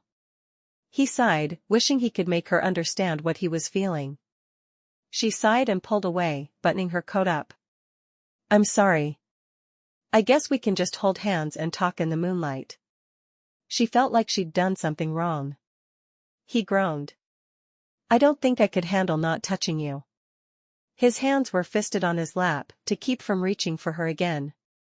She looked down at her hands, which were folded in her lap. You don't want to touch me, but you don't think you can stop. What do you want to do then? Her eyes turned to his, and he saw they were shining as if she were suppressing tears. Do you want to stop courting me? She hoped that wasn't what he had in mind. No. That's not it at all. He took her hand in his, winding his fingers through hers. I want to court you for an acceptable period of time and then marry you and spend my life with you. He brought her fingers to his lips, kissing the backs of them softly. She looked at him, happy that he'd say that even if it wasn't true. That's what I want, too. She looked down at her lap. How long is an acceptable period of time to court? She'd never paid attention to courting rules or anything that had to do with weddings. He shrugged. 6 months probably. He sighed heavily. In reality, I don't see either of us waiting that long, though. 6 months feels like forever at this point. He watched her face in the moonlight, trying to see if she felt the same as he did. She nodded. It does. I want to be with you all the time. She rubbed her cheek against his shoulder, wishing he still had his arms around her. He squeezed the hand he held. Let me see what I can do. Does this mean we can't go fishing tomorrow? She'd looked forward to their fishing trip even more than she had looked forward to spending an evening dancing with him. Would he be okay with it? Of course we're still going fishing tomorrow. I'm not going back on my word. He sighed, buttoning his coat back up. I'd better get you home, though. He was obviously trying to figure out how to make things work out for them. She nodded, pulling the lap robes back up over them. What time will we leave tomorrow? How about 8? Is that too early for you? She shook her head. I like to get up early anyway. Especially when I go fishing. His arm slipped around behind her and he held her to him. That sounds good to me. I'll be at your house at 8 then. Tell your mother you won't be home for lunch. I'm having my cook pack a picnic for us. She thought I was crazy with as cold as it's been, but I told her that we both love the cold. He grinned down at her, happy to simply be with her. She laughed, resting her head on his shoulder. That sounds wonderful to me. Chapter 4. Lily dressed carefully the following morning. She hated wearing a dress to fish, but knew her mother would be angry if she left in pants, so she wore pants under her skirt. The blouse she wore was fine for fishing because she deliberately chose an older one she didn't mind ruining. When Daniel arrived for her, she hurried to the door, hoping her mother wouldn't notice her attire. Luck was not with her. Why would you wear such an old shirt to go out with Daniel? Mary crossed her arms over her chest, glaring at her daughter. Lily shrugged. We're going fishing. I don't want to ruin a nice blouse. She tried to pull away to open the door, but her mother caught her arm, preventing her from moving. I think you should change into something prettier. Mary's look was stern. Oh, Mama. Daniel doesn't mind. He'll be wearing old clothes, too. Her eyes pled with her mother to understand. And why is he taking you fishing? Mary scowled. I thought that boy had more sense than to take a young lady fishing when he's courting her. It's what I want to do, Mama. Mary sighed, closing her eyes. I want you to at least try to stay clean. Let him put the worm on your hook for you, for heaven's sake. The man will think I'm raising a bunch of hooligans. Lily nodded, ready to agree with anything just so she could get out the door. Yes, Mother. She rushed to the door as Daniel knocked again, opening it wide. Hello. Her smile was huge as she took in his old clothes. I'm ready. Mary walked up behind her. How long will you have her out? She asked as she handed Daniel Lily's coat. Most of the day, probably. I have a picnic lunch. Daniel gave Mary his best grin. Okay. She looked at Lily. Mind your manners. Lily grinned and kissed her mother's cheek. I always mind my manners. Mary shook her head sadly, realizing she was talking to herself. You know as well as I do that you don't. Daniel helped Lily into her coat. I'll take good care of her, Mrs. Sullivan. Daniel took Lily's hand and they walked to the buggy with Mary watching them, the door still open. Lily waited for Daniel to help her up and turned to wave to her mother. As soon as the door closed, she burst out laughing. Mama's convinced that I'm going to act like a hoyden and scare you off today. Daniel grinned as he covered them both with the lap robe. Are you going to act like a hoyden? She shrugged. You never can tell. Her eyes sparkled with laughter as she looked up at him. I'm glad we're spending the day doing something fun. He drove toward the outskirts of town. My favorite fishing spot is about a mile northeast of town. Is that okay? He obviously wasn't sure if she wanted to go to her favorite spot or if his was okay. Sounds good to me. She smoothed her skirt down again. Are there usually a lot of people there? She really didn't want to be around anyone else that day. Almost never. I'll occasionally run into someone in the spring, but never in the winter. Good. She scooted closer to him on the seat now that they were out of sight of her house. Mama says I have to let you bait my hook for me, but I'm going to do it myself. Okay? He laughed. I don't mind doing it for you or letting you do it. For some reason, she thinks you'll think less of me if I'm not squeamish about worms. She looked up at him. Will you? I went to school with you. I know you're not squeamish about anything. The smile he gave her told her that didn't bother him one bit. I brought fried chicken and potato salad for lunch with a thermos full of hot coffee to keep us warm. Sounds lovely. They'd reached the outskirts of town and he turned into a field and stopped the buggy. I thought you said it was a mile out of town. It is. We have to walk from here. Do you mind? He had thought this place was perfect for Lily, but he wouldn't have brought another girl here. Was he not showing her the kind of consideration she deserved? Of course not. She jumped down from the buggy without waiting for him to help her and ran around to the back to get the fishing poles. I enjoy walking. He followed her, getting the picnic basket and taking her hand in his. There's a good path through here, he told her, indicating a small path through a wooded area. It gets muddy sometimes, so be careful.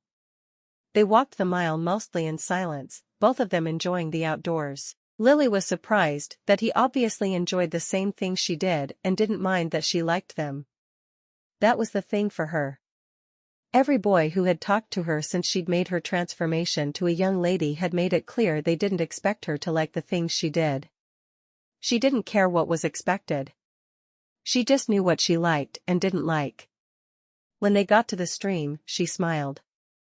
It had a fallen log on one side that would be perfect for sitting on. She removed her heavy coat and hung it on a low-hanging branch before reaching behind her to unbutton her skirt. As she pushed it down her legs, she caught the look of utter shock on Daniel's face and chuckled. You didn't think I was going to fish in a skirt, did you? He sighed. I couldn't figure out why you were suddenly taking your clothes off. The look on his face told her he wished it were for other reasons, though. He opened a small jar filled with worms and dirt and baited his hook, trying not to let her see just how shaken he was by her undressing in front of him. She tossed her skirt over a branch and put her coat back on before walking to him, noting he'd baited both hooks. I told you I'd bait my own. He shrugged. I was keeping busy while you changed. His eyes didn't meet hers. She took the pole he offered and climbed onto the log, immediately dropping her line in the water. What do you usually catch here? She gave him a sideways glance, wondering why he was so shocked by her taking her skirt off. She'd said she was going to fish in pants. Typically salmon. He settled down next to her on the log. My father used to bring me here when I was a little boy. He had a faraway look in his eyes as he answered her. She knew his father had died when he was a child, and his mother had remarried. She couldn't imagine losing a parent. Do you miss him? He shrugged. I was only 9 when he died. I have some good memories of him, though. He stared off into space. My stepfather is a good man, and he took care of us, but he didn't like the outdoors like my father did. They spent the next little while fishing in silence, simply enjoying being together. By lunchtime, she'd caught 6 fish to his 3. Are you getting hungry? She asked. She'd tried to wait until he brought up food, but her stomach was growling. He shrugged. Yeah, let's go ahead and eat. For some reason he seemed to be distant to her today. She spread the blanket out for them and fixed their plates. Fried chicken was one of her favorite things, and she'd smelled it for too long. She took a huge bite of her chicken and sighed contentedly. I wish we could do this every day. He laughed. You wouldn't get tired of fishing? He watched her eat her food, obviously not upset that she didn't have perfect manners. She shook her head. I love being outdoors. I wish my mother considered it appropriate for girls. We can take healthful walks through the park, but if I want to spend a day fishing or hunting, I have to sneak away. And the way she ran everywhere made her mother crazy, but he already knew that. You enjoy hunting? He didn't know why he was surprised by that, but he was. She nodded. I prefer a bow and arrow to a gun, but I can use either. She didn't really like the recoil of a gun, but she didn't explain that to him then. You amaze me. Why do you say that? I'm just like everyone else. She knew she wasn't a typical woman, but there was nothing amazing about her at all. No, you're not. You're fun to be around. You have a good sense of humor. Do you know how Rose would have reacted if I'd asked her to come fishing with me when I was trying to court her? He shook his head. Lily's face fell at the mention of his time trying to court Rose. She loved her sister, but she didn't even want her name to come up when she was with Daniel. She wouldn't have been happy, I'm sure. She could just picture Rose standing beside the little stream, refusing to sit on a log. Daniel watched Lily, not certain what he'd said wrong. I'm so glad I'm with you, and not her. Lily let out a half laugh, not believing him at all. Really? If I'd married her, I'd have been bored to tears within a week. His face was earnest as he said the words. You don't have to say that, you know. I know I'll always be second best with you. She looked down at her plate as she said the words, wishing they weren't true. You're not second best with me. He put down his plate and scooted closer to her on the blanket. Look at me, Lily. When she complied, his hand cupped her cheek. I had a crush on Rose. I love you. Lily bit her lip and shook her head. I know that's not true, Daniel. Really? You don't have to lie. He stared at her in shock. Lily had never seemed insecure to him before. He took her hand and brought it to his lips. You're very special to me. She gave him a half smile and resumed eating, wishing she could put her worries into words without upsetting him. He watched her for a moment before returning to his food, but the mood was broken. He could tell she had lost the sense of fun she'd started her day with, and he wanted to kick himself. He needed to be more careful about mentioning Rose to her. On his way home that evening, Daniel thought about their day together. Lily had been happy as could be until he'd mentioned Rose, and then she'd completely shut down. They hadn't even kissed, but every other time they'd been together, they hadn't been able to keep their hands off each other. He wondered if maybe it was time to tell her exactly how he felt. Monday was her birthday. An engagement ring would be a perfect gift. He'd talk to her father at work and make sure he agreed. As they were closing up Monday, Fred turned to Daniel. I assume you'll be at the house tonight for Lily's birthday supper? The smile he gave Daniel made it clear that he was welcome. Daniel nodded. I will. And, sir? Daniel wasn't sure how to ask his question, but he knew he needed to get the words out now or it would take him a while to get up the courage again. Fred raised an eyebrow as he looked at the younger man. Yes? I was wondering if you would mind if I gave Lily an engagement ring for her birthday. Daniel said the words quickly, embarrassed. It was hard asking his boss for permission to marry his boss's daughter. Fred smiled. Of course not. I can't think of anyone I'd rather have for a son-in-law. He clapped Daniel on the back as he locked the door to the bank. I'll see you in an hour or two. Daniel breathed a sigh of relief, not believing how easy it had been to ask for her hand in marriage. He wandered to the jewelry store, a new addition to the town, and looked over the selection of rings. May I help you? The man behind the counter had a slight English accent and seemed to look down on Daniel. Daniel nodded. I'm looking for an engagement ring. His eyes kept scanning the rings, trying to find one that would best suit Lily. The salesman's eyes lit up. Oh. I can certainly help you with that. He pulled out a tray of diamond rings and placed them in front of Daniel, who made a face. I don't want what everyone else has. My lady is unique. He looked back at the glass counter. Maybe an emerald ring? To match her eyes? He needed something truly special for Lily, because there was no one else quite like her. He still wasn't sure how he'd gotten so lucky as to have her interested in him. The salesman made a face, but pulled out a different tray. Daniel looked through the rings until he found the one that seemed to suit Lily the best. It was a small stone, and had 2 tiny diamonds beside it. It would be perfect for Lily, because she wouldn't have to worry about snagging it when she was outside. I like this one. The salesman nodded. Yes, sir, if that's the one you think will suit her. He was obviously just humoring Daniel, but at that point, Daniel didn't care. I do think that one will make her very happy. Daniel watched as the salesman put it into a small box for him. He paid the man, wincing slightly as he did so. He had come from wealth but hadn't had a good deal of time to accumulate money himself. It didn't matter, though. Lily was all that mattered. He slipped the ring into his pocket and walked toward the Sullivan house, wanting to surprise Lily with the ring before dinner. 5 years before, he never would have dreamed of marrying a tomboy like Lily, but he couldn't even remember what he had seen in Rose. Lily was wandering around the back gardens, feeling slightly blue. She knew she was in love with Daniel, and she was thrilled that he said he loved her, of course, but she knew they were just words. How could anyone go from loving Rose to loving her? Rose was pretty and dressed correctly and behaved perfectly at all times. She was just herself. She didn't care much about what people thought. Well, she didn't care what people other than Daniel thought. She sighed and kicked at a small rock. It bounced against the tree where she'd been perched when she threw her slipper at Rose. She grinned. She was 18 today, and a young lady, but that didn't mean she couldn't climb trees anymore, did it? She walked to the tree, quickly finding the knot she'd always used to get up the trunk.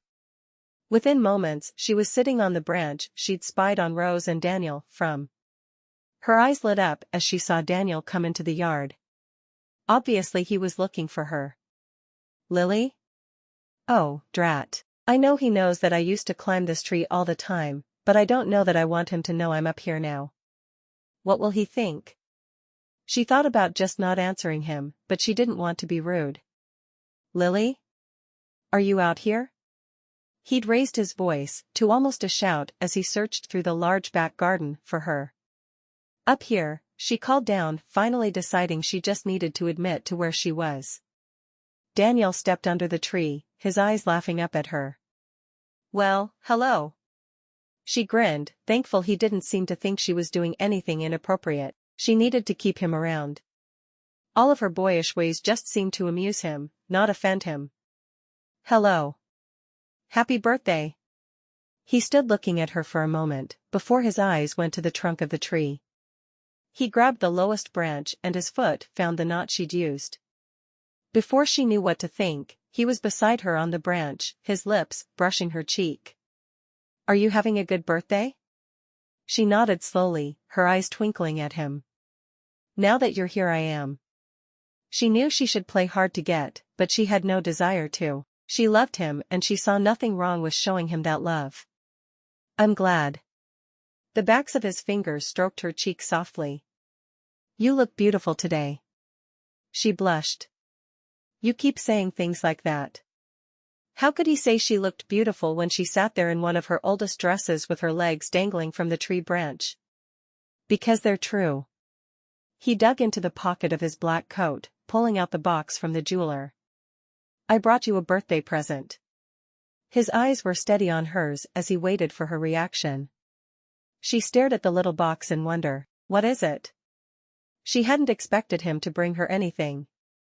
He laughed. Open it and see. Lily sat for a moment staring at the box.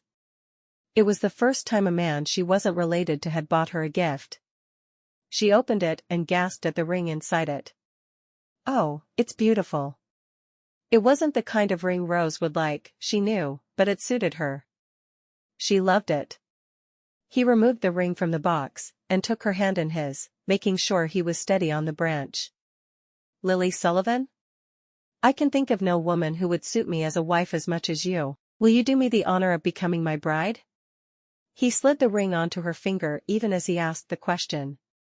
Are you sure? She asked. She wanted nothing more than to marry him, but she didn't want him regretting it. He nodded. More sure than I've ever been about anything. He brushed his lips across her finger where the ring connected to it. She nodded, flinging her arms around his neck. I'd love to marry you. She leaned back a moment to look at him. Did you ask my father? She was certain he had, but she needed to ask. I did. She sighed contentedly, resting her head on his shoulder. When do you want to marry? Today? He kissed her softly, his teeth nipping at her bottom lip. She laughed. My mama would have a fit. She didn't want to wait either, though. He sighed. I'm sure she would. How about early February? Would that give you enough time to plan it? She made a face at the idea of planning a wedding. I think so? I don't know. I really want to get married outside, but beyond that, I don't care much. How much would she have to do to plan the wedding? It'll be cold in February. She shrugged. Maybe less people will come. She didn't want a lot of people that she didn't know or care about at her wedding. She'd have been content with just her and Daniel. He laughed out loud. You don't have a huge wedding with hundreds of guests in mind? I'd rather it was small. Just my family and yours. She was glad his family was small, because hers was big enough to more than make up for it. He tilted his head to the side. If your mother would be okay with that, I'm all for it. He seemed to think for a moment. Could we do it faster if we do it that small? He obviously loved the idea of having a wedding as soon as possible. Her smile widened. Let's go talk to Mama. She'll have something in mind, I'm sure. She looked at him, waiting. You have to get down first. You're blocking my exit. He looked around him in wonder. Are we really sitting here talking about our wedding in a tree? He gave a half laugh. Apparently we are. He got down slowly, half worried he'd fall. Once he was on the ground, he watched her scramble down in no time flat. You're going to have to teach our daughters how to climb trees. Daughters? Not just sons? He grinned. I want daughters who are just like their mother, so of course they have to climb trees. She grinned, her hand going through his arm. You know just what to say to make me feel good about myself. She hoped marriage wouldn't change him. They walked into the house and found her parents sitting together in the parlor. Lily didn't say anything but walked to her mother and held out her left hand, showing her engagement ring. Mary's smile was one of sheer delight. We'll have a June wedding at the church. She knew Lily wouldn't much care about the wedding planning, so she announced what would happen, obviously expecting Lily to agree. Lily exchanged a look with Daniel, before shaking her head. We were thinking about a December wedding in the back garden. She watched her mother's face as she suggested it. It's cold outside in December. If you want an outdoor wedding, you should marry in the late spring or summer. If you want to get married in December, you should marry in the church. I want an outdoor wedding. Lily kept her voice low and reasonable, but made it clear she wasn't budging. We'll plan the wedding for June then. That'll give us 6 months to plan, which is more rushed than I'd like, but we did roses in a month. She sighed, making it clear that her daughters were making wedding planning hard on her. No, Mama. I want a December wedding outside. Mary made a face. Well, December does give me time to plan it, I guess. We could do a Christmas-themed wedding. Your sisters could wear red dresses. She seemed to contemplate it. Your white gown would really stand out. She sighed. I guess we can do an outdoor wedding in December. We'll put up a tent in case it rains or snows. She seemed lost in thought for a moment. Are you thinking the beginning of the month or the end? I think the end would make the Christmas theme more fun. Lily looked over at Daniel, her eyes begging him for help. When he just shrugged, she turned back to her mother. We want to get married this December. Next week. She watched her mother, waiting for the explosion she knew was coming. Mary's jaw dropped as she stared at Lily in horror. You can't get married in 2 weeks. Everyone will think you're expecting. She shook her head adamantly. But I'm not expecting. We just want to get married. Absolutely not. You are not getting married in 2 weeks. There's no way I could arrange a big wedding in 2 weeks. It's not possible. She looked at Fred. Tell them it's not possible, Fred. Fred grinned at Lily. It's not possible to arrange a big wedding in 2 weeks. He winked at her, letting her know that he agreed that her mother was being crazy. But I don't want a big wedding. We just want to have family there. Lily didn't understand what the problem was. A small wedding should be able to be planned in a week, with no trouble. Right? Mary gasped. No big wedding? You have to have a big wedding. It's expected. Her eyes went back and forth between Daniel and Lily, begging one of them to agree with her. Lily looked at Daniel again, who was still standing there as if he was mute. "It's not like I've ever done what's expected before, Mama." "Well, that's certainly true. It's time to start, though. You're getting married. You want to start your marriage off right." Lily sat beside her mother. "Wouldn't it be starting my marriage off right if I had the kind of wedding I want? The kind where I have only the people that I love standing there? Not everyone I've ever met and their cousin?" She sighed. "I don't want a lot of people there. That's not who I am. Let me have a small outside wedding in December, with just you and Papa and all my sisters." "Please, Mama." Mary sighed. "You'd have to invite your Aunt Harriet and Uncle Max. And Daniel's family, of course." Lily let out a squeal, knowing she'd won. She threw herself into her mother's arms and hugged her tight. "Oh, thank you, Mama. How are we going to have someone make 8 new dresses in 2 weeks?" Lily shrugged. "We don't all need new dresses."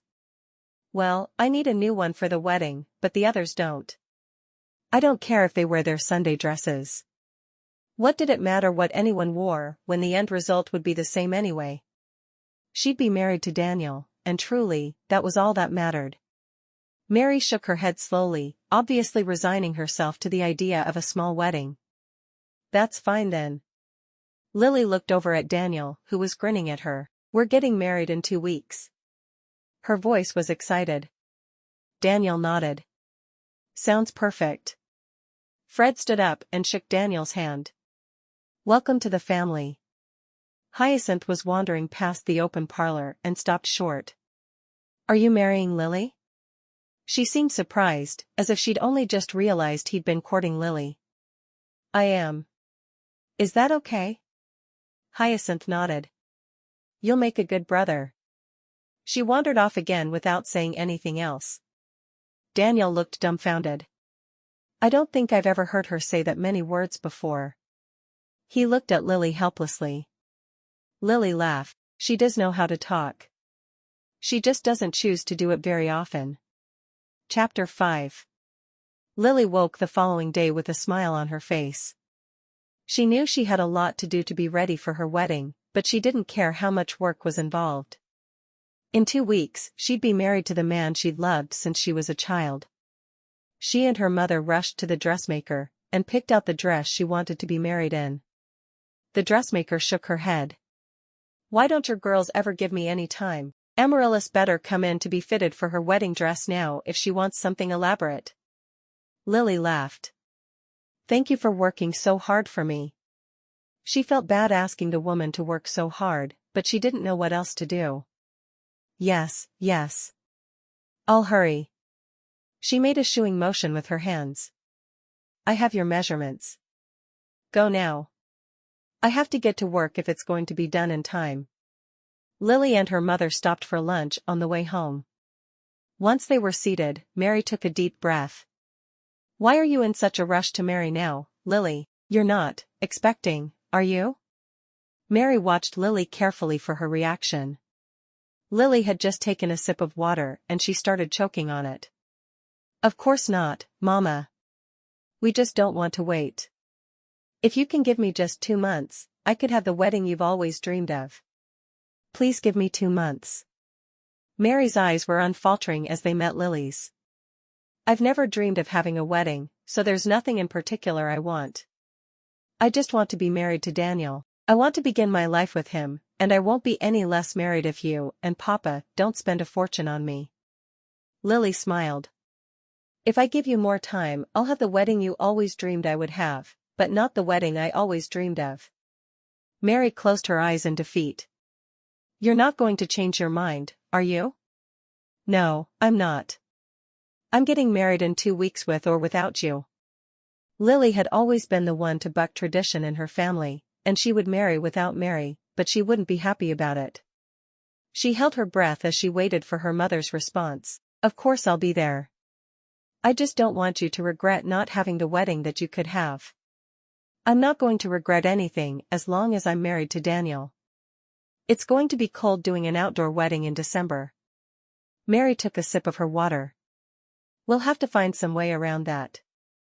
Why can't the guests simply wear their coats? We'll keep the actual ceremony brief. We can be married in under 10 minutes if necessary. Then we can have the reception inside. If you wear a coat, you'll cover up your beautiful gown. Lily shook her head. I'm not wearing a coat. I can be cold for 10 minutes without dying. It would be so much more practical to either get married in April or have a wedding indoors. Mary knew Lily wasn't changing her mind, but she felt the need to make one last protest. And it would be so much more practical if all women wore pants instead of dresses. I don't see women running around in pants anytime soon, do you? Are you going to make any compromises about your wedding, Lily? Mary looked almost defeated. Lily grinned. There are 3 absolutes in my head about my wedding. I have to marry Daniel. It has to be in 2 weeks, and it has to be outdoors. I want to get married under the big tree in the middle of the garden. Mary shook her head. You want to marry under the tree you once threw a shoe at your fiancé from? That's right. Lily's eyes danced with laughter as she admitted it. I don't know why I'm even surprised. Mary looked down at the pencil and paper she'd brought to take notes. Okay, let's get this started.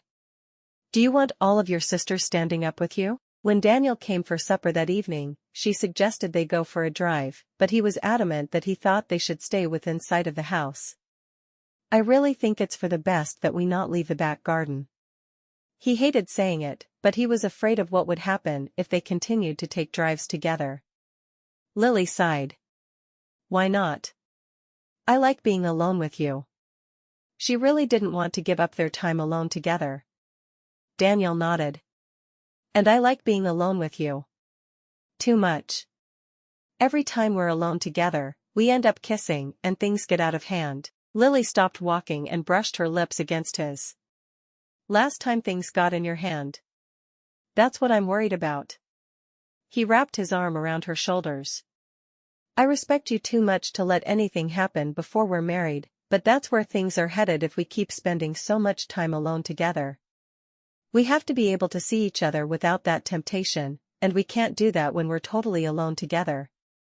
Lily didn't like that idea at all. What would be so wrong with anticipating our vows? We're going to be married in 2 weeks. Daniel shook his head. When I make love to you for the first time, it's going to be in the comfort of my bed, not in my buggy. You deserve to be treated better than that. She sighed, wondering what was entailed in making love. Maybe she could talk Rose into talking to her about it now that she was engaged. I don't need a lot of things that other women take for granted. I'm sure everything would be fine without a bed. Maybe. If she had a better idea what they were talking about, she could say it with more certainty. No, I'm not doing that to you. It's only 2 weeks. We can wait 2 weeks. The intense way he looked at her made her question whether they could wait that long, but she didn't say anything. Lily sighed. She knew he was right, but she missed being held in his arms. It's not because your feelings for me are changing? Daniel's eyes widened. Of course not. He pulled her into his arms, holding her close. I just don't want to do anything we'll regret after the wedding. He sighed. Well, I do want to do something we'll regret, and that's the problem. She looked up at him questioningly. What do you mean? I mean, I want nothing more than to make love to you right this instant, but we certainly can't go to your bed here. I don't want to take you to my house, because I don't want any talk about you, so that means we wait. He leaned down and kissed her passionately. I don't like it any more than you do, but it's necessary for our future. And I have no say in the matter? She knew she was acting childish, but she really didn't care. He was making the decision for her, and she felt she should at least have a say. Don't be silly. She turned and walked away, toward a bench at the back of the garden. How is it being silly to want to be alone with my fiancé? We have our whole lives to be alone together. Lives that will start in 2 weeks. He sat beside her and stretched out his legs. How are the wedding plans going? Do you have any idea how much I want to tell my mother to just figure it all out and I'll show up? I mean, I want an outdoor wedding. I told her when. I even picked out my dress. What do I care if they serve finger sandwiches or pot roast for the wedding lunch afterward? I only want family here anyway. She shook her head in disgust. He chuckled. I didn't consider how much you would hate planning a wedding. Why don't you just have Rose and your mother do everything? Yeah, Rose is great at this type of thing. She hated that Rose was better at anything than she was. Perfect Rose and tomboy Lily. She is, and she's your sister, so she'll help you if you just ask her to.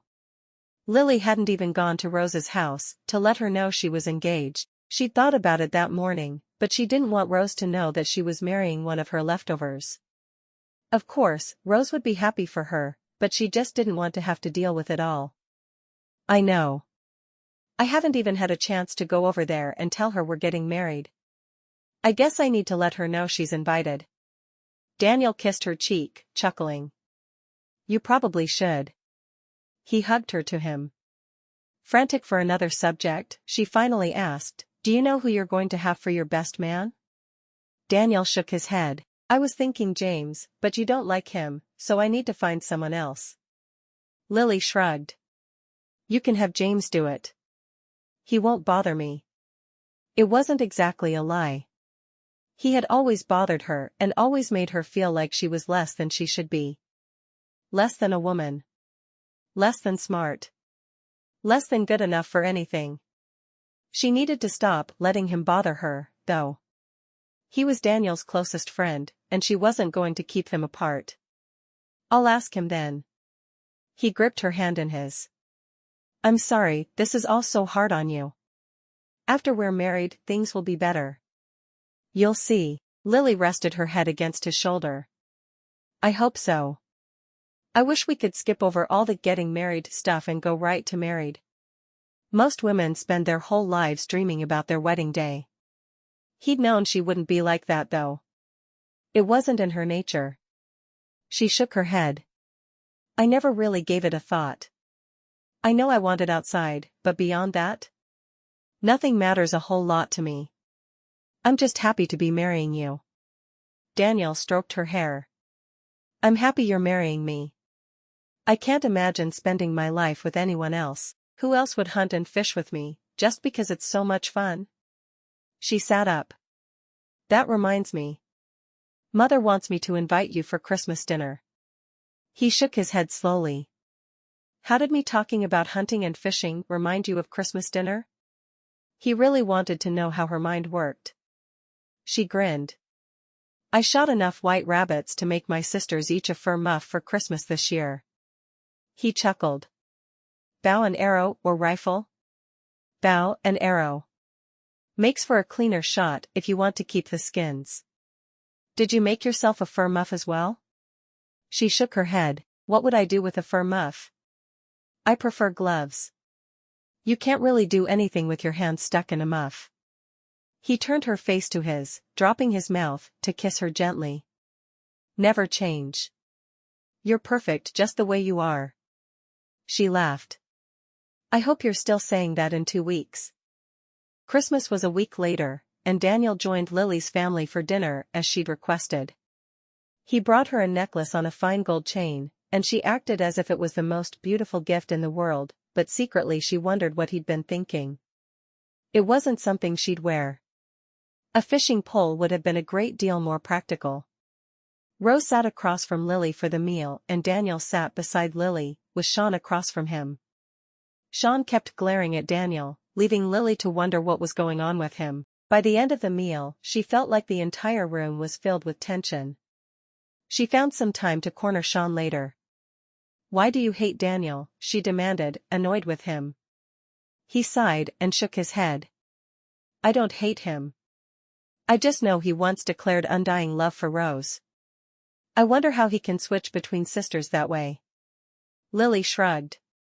I don't know, but I love him and have since I was 12. Her eyes met his.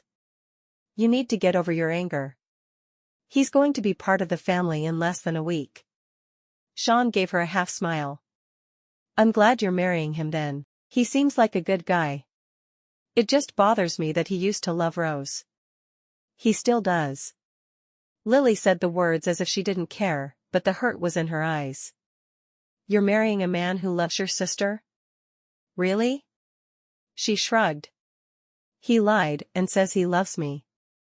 It'll be fine. She wished she could convince herself of that. Sean made a face at that. How could it all be okay if she was marrying a man who was in love with someone else?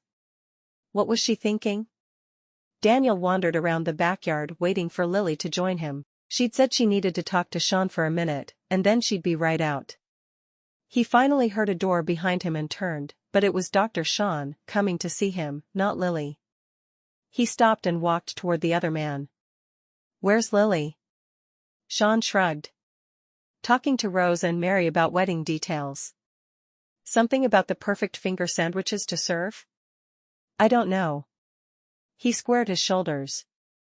Lily tells me you're still in love with Rose and have no feelings for her at all. Sean wasn't going to be anything but blunt when it came to the feelings of any of his sisters by marriage. Daniel blinked a few times. Still in love with Rose? How could she believe that? He shook his head sadly. I'm in love with Lily. Sean watched the confusion on the other man's face. So you're not still in love with Rose? Daniel shook his head. Absolutely not. I was never really in love with Rose. She was sweet, and everything I thought a lady should be, but it was never more than a crush. He wished he'd realized it sooner, though. And Lily? Lily makes my world go round. I enjoy talking to her and just being with her. I can't imagine marrying anyone but Lily. Sean sighed. She doesn't believe that. Not even a little bit. And you're getting married in 4 days. He eyed the other man. My recommendation would be to tell her, and do whatever you have to do to convince her. Daniel nodded. I'll tell her as soon as she comes out. He shrugged. I've told her before and she didn't believe me, but I'll tell her again. I'll keep telling her until she finally believes me. Sean shook Daniel's hand. Welcome to the family. It's a madhouse. I know. It's been like this as long as I've been coming here, so, 6 years. He grinned. Lily once fell out of that tree on me after hitting me in the head with her slipper, while aiming for Rose. Sean threw back his head and laughed. I'm sure my delicate little wife took that well. I think deep down I knew that very day that Lily was meant for me, not Rose. Daniel grinned as he thought about how amused he'd been by Lily that day. He probably should have felt indignant that she'd tried to hurt Rose, but all he could do was laugh. Good luck to you. You'll need it with that one. Daniel grinned. She's pretty wonderful. I've never met anyone like her. I'll find a way to get her out here to talk to you. Thanks. Daniel watched the older man go, so thankful he'd come along when he had. If he'd married Rose, he wouldn't be marrying the love of his life now. He should thank him every day. He went to the back of the garden and sat on the bench he typically shared with Lily when he came by in the evenings. He'd wait as long as it took. This whole mess needed to be straightened out immediately. Lily hurried out of the house, finally breaking away from discussions on what finger foods would be served for the wedding. Really, who cared? It's not like anyone other than family would be there anyway. How could Rose and her mother discuss such minute topics for such long periods of time? It made her crazy. She was so ready to get out of that house full of women, and do what she wanted. She walked through the garden, heading for the bench in the back, but keeping her eyes out for Daniel along the way. He could be somewhere else, but she doubted it. He was almost always on the back bench waiting for her. She liked knowing that he was so predictable. She spotted the bench and sure enough, there he was, sitting with his forearms braced on his knees, looking down at the ground as if something was wrong. Was he unhappy that he was marrying her? Did he want to call it off? She stopped in front of him, the leaves crunching under her feet. Hello. He looked up, his eyes dancing happily at the sight of her. Could he look at her that way and really have no feelings for her? At least she knew he wanted her physically even if he was in love with Rose. That mattered, didn't it? She sat down beside him on the bench, immediately sliding close and resting her head on his shoulder. I swear, if one more person asks me if I prefer egg salad sandwiches or ham sandwiches for the wedding, I'm going to start poking eyes out. She wondered if she'd seem too violent by saying that. Daniel laughed, his arm wrapping around her. That's my girl. I knew you didn't want to be in their talking wedding. She shuddered. It's all they talk about. It's all they think about. Who cares about the wedding itself? I just want to be married to you, so I can sleep all night in your arms. She wished she could be closer to him as they sat together on the bench. Surely the next few days would go by quickly, so she could be with him. He kissed the top of her head. I want to be married to you, too. There's nothing I want more. He tilted her chin up so her eyes met his. Why do you think I'm marrying you, Lily? She shrugged, not meeting his eyes. I don't let myself think about it, she told him honestly. He sighed. Lily, I'm marrying you because I love you. There's no other reason. She felt a burning behind her eyes at his words, but refused to let the tears fall. She wouldn't be one of those women who cried around men to get their way. She'd seen Rose do it one time too often and it disgusted her. You don't have to say that. She didn't want him to say that. They were the words she wanted to hear more than anything, but not when she knew they were a lie. Lily, look at me. I love you. I don't know why you think I'm still in love with Rose, because honestly, that was never more than a crush anyway. Rose would have bored me to tears within a week. His blue eyes bored into her green. Rose was a pretty girl who all the boys loved. You're a beautiful woman. Everything about you makes me want you in my life. I love how you look, but more importantly, I love who you are. She shook her head. Please don't lie to me. I can accept that you're marrying me, and I'm only second best, but I can't accept you lying to me. She closed her eyes, trying to block out the pain she was feeling at his words. He stared at her for a minute with a dumbfounded expression. Fine, I'll just have to show you I love you. Every day of our lives. She shrugged, a tear trickling slowly down her face. She closed her eyes, unable to bear the pain this conversation was causing. Why was he bringing all this up? His lips brushed against hers, and she parted her lips for him, needing to be kissed. She needed their passion to remember that she really was good enough for him. He wanted her in his arms, even if she wasn't Rose. That had to matter, didn't it? Her arms went around to his back and she clung to him, returning his kiss ravenously. He made her feel special and loved, even though she knew better. After a moment, he lifted his head. We can't let things get out of control in your mother's garden. Any of your sisters could be watching. Lily turned and looked at the house. The row of windows along the top floor all faced the garden. Any or all of her sisters could be watching them. He was right. Let's go for a drive then. Her eyes were dark with passion and glistening with unshed tears. She needed to be truly alone with him so she could feel loved again. No, not until we're married. His hand stroked her cheek to soften his refusal, but he couldn't keep being alone with her and not touching her. The wedding is on Saturday. It's only 5 days. We can wait that long. She pouted. I don't want to wait. What did 5 days matter? Why couldn't he see that it didn't matter to her? He groaned. Neither do I, but we're going to. Fine. Maybe it would be best if I didn't see you until the wedding then. I'm terribly busy with all my fittings and last-minute details. She was busy, but certainly not so busy she couldn't see him. He got to his feet, suddenly angry with her. That works for me. It's not like I have all the time in the world to sit around trying to convince you that we should wait until we're married to be intimate. He strode toward the house without another word, and she stared after him. She buried her face in her hands and wept. It was one thing to know he was marrying her without love. It was another entirely to actually discuss it with him. She couldn't stand the pain that caused. She was glad he wouldn't be around until after the wedding. It would be better for everyone, wouldn't it? She stared in the direction he'd gone and wished she'd been kinder and less nasty. Why couldn't she just tell him that she was dying inside knowing he loved Rose and not her? Why couldn't she just lay her cards on the table? She stood, went back to the house, and straight up to her room. Crying seemed like the only thing she could do this evening, and she was going to do it. Sometimes crying was necessary. She didn't usually think so, but today? Today she needed a good cry. Some days were like that.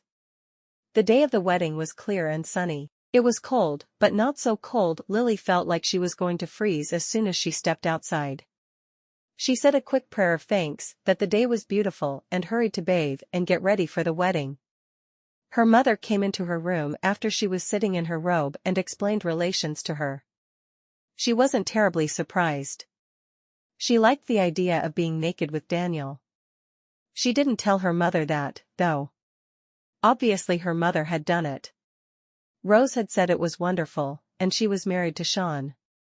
If it was wonderful with Dr. Sean, a boring old man, it would be so much better with Daniel. She dressed slowly, her wedding gown long-sleeved and tight through her middle.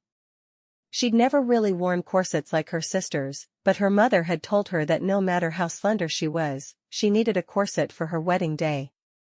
One of the maids had come to help her dress, and she felt like she was wearing a suit of armor by the time the corset was tied. Would she even be able to breathe? Her long red hair was swept up on top of her head in a complicated style she knew she'd never be able to duplicate. Rose had taken one look at her and simply nodded. "You make a beautiful bride, Lily." Lily sighed. She knew she couldn't hold a candle to Rose, but it was nice to hear her sister say the words. Rose rushed down to take her place with the family, and Fred knocked on the door. "Are you ready?" Lily turned and smiled at her father. Fred sucked in a breath. "Beautiful." "Oh, Lily, how did you get so grown up? You're still supposed to be climbing trees in the backyard." "I climbed the tree out there just 2 weeks ago, Papa. I'm still me." Lily knew she had always had a special place in her father's heart because she was so unlike what her mother thought she should be. She was the closest thing he'd ever have to a son. Fred laughed, the sound booming through the room. "I'm so glad you're not changing for him. Daniel will be a good husband for you. He's a good man." Lily nodded. "I know, Papa." She just hoped he wasn't angry with her anymore. She felt terrible for the way she'd talked to him just days before. "I was thrilled when he asked if he could court you." Lily smiled, her hand reaching for her papa's arm. "I was, too.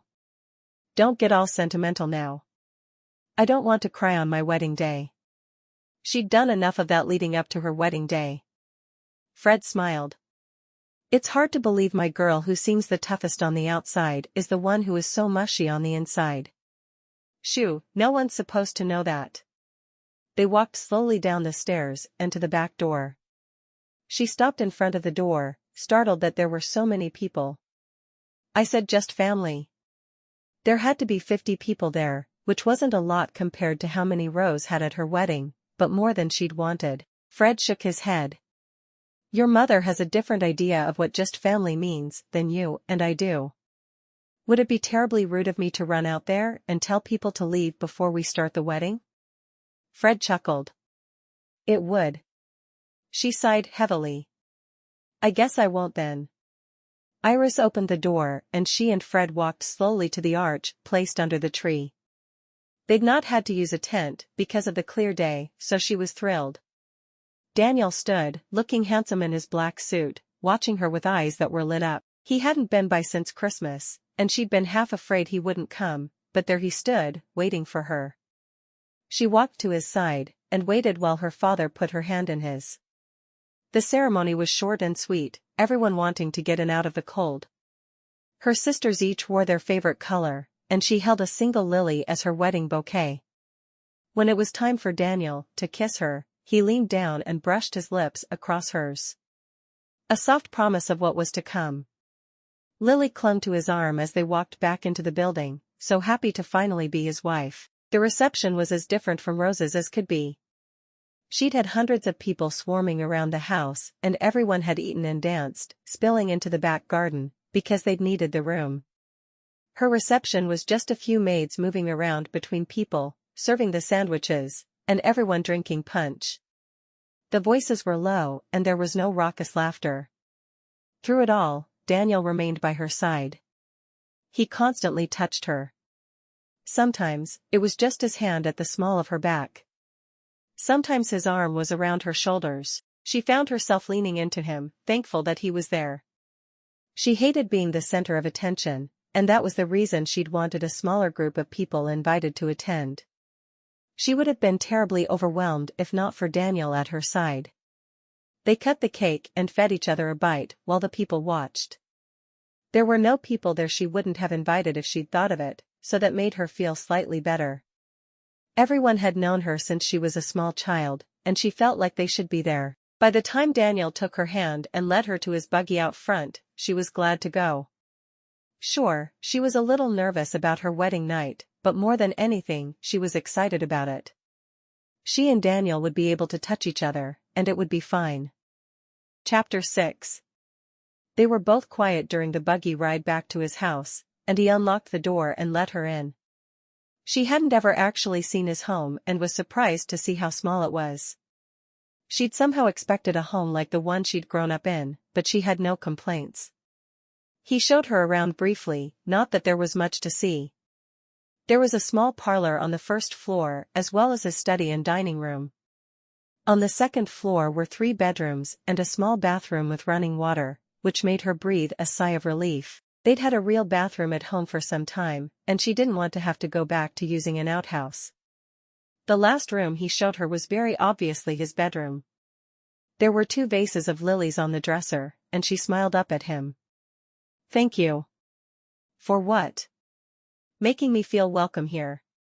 She took his hand and tugged him all the way into the room, closing the door behind him. "Now wasn't there something you said we could do once we were married?" He laughed, his hands going to her shoulders, to pull her against him. "I think it might be time." His lips dropped to hers, kissing her frantically, while his hands roamed over her back, feeling the whalebone of the corset underneath her dress. "Why are you wearing this contraption? You don't need it." He hated that she'd put on a corset for their wedding. She sighed. "I know, but Mama said if I never wore one again in my life, I would wear one on my wedding day if it killed us both." I lost the energy to fight. She moved uncomfortably. "It needs to come off soon. How about we get it off you then?" He used his hands to turn her around and unbutton the myriad of tiny buttons that started at her neckline and went all the way down to the base of her spine. "I feel like I haven't been able to breathe for about 6 hours, so taking it off sounds like an absolutely brilliant idea to me." She stood still while he carefully undid each button. "If we ever get married again, you need to have a dress with bigger buttons that are easier to undo. And fewer of them. By the time I've got these unbuttoned, we're both going to be so tired, we're not going to be able to make love." She laughed. "I think we'll manage." "Maybe we will." He finished the last button, and pushed her dress off her shoulders, his hands then going to her corset strings. He untied her and pushed the garment down over her hips. "There." She took a deep breath, her hands going to her sides to rub them where the corset had chafed her skin. "I probably should have worn a corset for a few days before in preparation, but I just couldn't torture myself that much." He dropped a kiss to the side of her neck, smiling against her skin. "That's my girl. I'm so glad you don't pay attention to what people think you should do, and just do what feels right to you instead. So much better." She smiled, tilting her head to the side to give him better access. "I think so, too. I hope you always feel that way about my boyish tendencies." She worried that he would change his mind any minute. "How could I not, when you're perfect just the way you are?" She turned in his arms, refusing to be a passive participant in their lovemaking. "I'm so excited that we get to do this together." She grinned up at him, showing him all the delight she felt at the idea of making love. He grinned at her. "You're supposed to pretend to be shy about it all." How could he tell her that he was delighted she wasn't acting like she was afraid she'd break if he touched her with passion? She made a face. Oh well. This is where you remember that you like the way I flaunt society's rules. You just like me for who I am and go on. He laughed. Oh, I love that you're eager. His face became serious for a moment. You know it will hurt the first time, right? He was concerned he'd led her to believe it would only be pleasure. She shrugged. I felt pain before. I'm ready for it to feel glorious the second time. He grinned, his mouth taking hers in a ravenous kiss. How could any man have not fallen in love with Lily the moment they met her? He'd been blind, but he was so glad he'd seen the special woman she was, before it was too late. Her hands pushed his suit jacket off his shoulders, letting it fall to the floor. His shirt was next. She carefully unbuttoned every button and pushed it off his shoulders and to the floor. Her hands went to the waist of his pants, and she attacked the buttons quickly and efficiently, pushing his pants and his underdrawers from his body. Her eyes went immediately to his erection, and she clutched it in her hand. Wow, she whispered. He laughed, sounding choked. Wow. What does that mean? Of all the things he'd expected her to say upon seeing him this way, that was the last. It's different than I expected. She stroked her hand over it, her thumb finding the tip and brushing over it. She was surprised by how it felt, as if velvet had been placed over solid iron. He nodded, finally catching her hand. If you keep that up, we're not going to be able to make love. Her eyes stared into his innocently. Why? She wanted to understand everything about how this worked. His hands quickly tugged her petticoats over her head and dropped them to the floor before he picked her up and carried her to the bed. She was a tall woman, but slender, so lifting her was no hardship. He laid her gently on the bed before following her down, kissing her shoulders. He ignored her question, not certain how to answer it. He didn't want to get into the complexities of the male body with her right before they made love. His hands stroked up and down her body, his mouth latching onto her nipple. He moved his right knee between her legs, sliding it up to her center and pressing there. She groaned, rolling her head back and forth as she stared down at him kissing her that way. Her hands wove into his thick dark hair, stroking him. Why was he kissing her and not pushing inside her like her mother had said he'd do? His hand replaced his knee, and he lifted his head to watch her face as he slowly slid a finger inside her damp warmth. He watched her carefully searching for any sign of pain, but she was arching her hips toward him, moaning softly. After a moment, he added a second finger, sliding it slowly in and out of her heat. When she showed no signs of pain, he moved between her spread legs, pressing his hard member against her opening. She let out a quick gasp of pain as he slid inside her, her fingers clutching his shoulders, digging her nails in. He stilled for a moment, watching her. I'm sorry, she shook her head. No, it has to be this way. You warned me. She moved a bit, flexing her hips, to see if the pain had receded. The accompanying pleasure that shot through her startled her. It's better now. He pulled out and moved back into her experimentally, not wanting to hurt her, yet aching to finish. At her gasp of pleasure, he smiled, and began moving in earnest, his lips fastening to hers. Lily moaned against his lips. Rose had been right. This was glorious. She loved the way he felt, moving in and out of her. She felt like something was happening, but she wasn't sure what. A pressure was building deep inside her that he seemed to be striving toward. Finally, she clutched his shoulders as something broke inside her. She let out a half scream against his lips, and he moved into her a few more times, before collapsing atop her. She wrapped her arms around him and held him close, enjoying the feel of his sweaty back against her palms. He propped himself up on his hands, trying to take some of his weight from her. He started to roll off, but she held him close.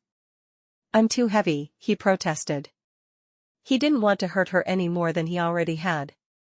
No, you feel good. It feels right to have you against me like this. She pressed her lips against his. I liked that. He laughed.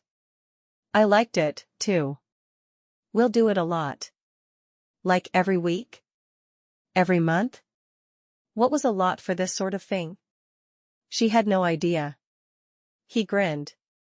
Twice a night if I have my way. We can? It's okay? Would they really get to feel this good that often? Or was he joking with her? We're married. He kissed her, his tongue tangling with hers. We'll do it as much as you'd like.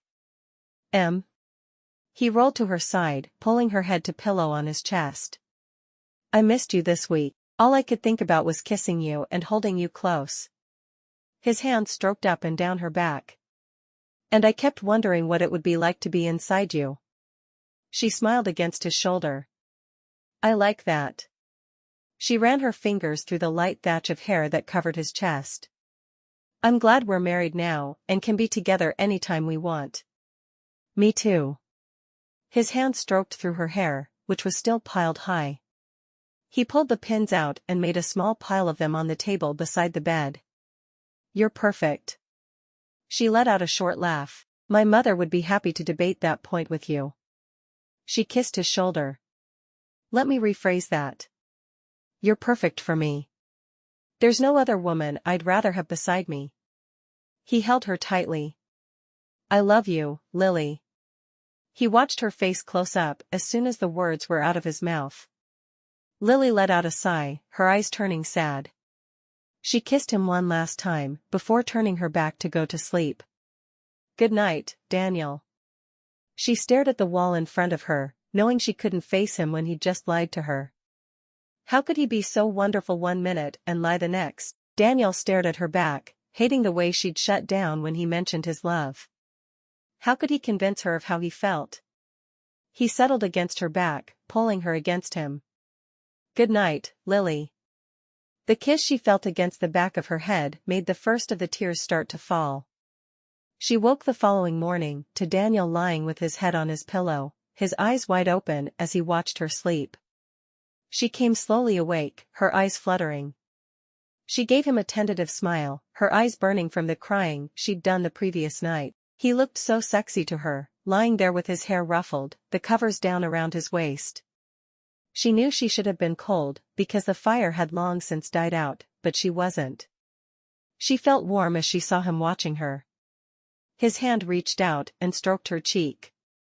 You're beautiful in the mornings. She blushed. My hair's all tangled and I'm sure I have creases from the pillow in my cheek. That's what's beautiful about you. You're real. He moved toward her, his hand pulling the cover down off her shoulders. He waited for her to protest, and when she didn't, he pressed against her. Lying watching her sleep had aroused him more than kissing another woman would. He knew he'd never be able to get enough of this woman. His lips went to hers as his hands cupped her breasts, one leg moving against hers under the covers. Is it time to get ready for church? She asked, not really wanting to go, but knowing they should. We're skipping church today. I've made big plans, he whispered against her throat. What kind of plans? She sucked in a breath as his lips touched just the right spot and she felt the dampness between her legs growing. Well, first, I'm going to make passionate love to my beautiful wife. Then we're going to eat breakfast. And then I'm going to take you fishing at my favorite stream. She grinned. Very important plans. She loved that he planned to spend a day in a way she would enjoy, rather than just taking his own interests into account. As long as I spend my time with you, every second is well spent. His lips covered hers as he began stroking her in earnest, doing his best to raise her need to the fever pitch he was already experiencing. Afterward, she rested her cheek on his shoulder. Are you really taking me fishing today?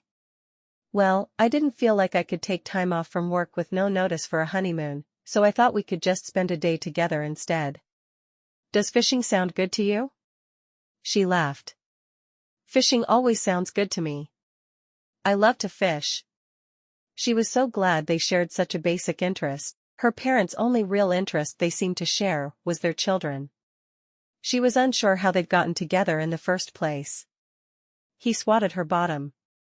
Get up and get dressed then, woman. She got up and pulled her things out of the carpet bag they'd brought in the night before. She dug through and pulled out a skirt and a blouse. He shook his head when he saw them. You didn't bring your pants? Well, yes, but I was sure you didn't want me wearing pants in public, now that we're married. She bit her lip as she watched him, trying to be certain he wouldn't mind. He stared at her in surprise. Why would you think that? I don't care what you wear. Pants are suitable for fishing, so you should wear them. He walked to her, putting his hands on her shoulders and looking her in the eye, both of them still naked. I told you that you're perfect for me just the way you are. Please don't change. She sighed and nodded.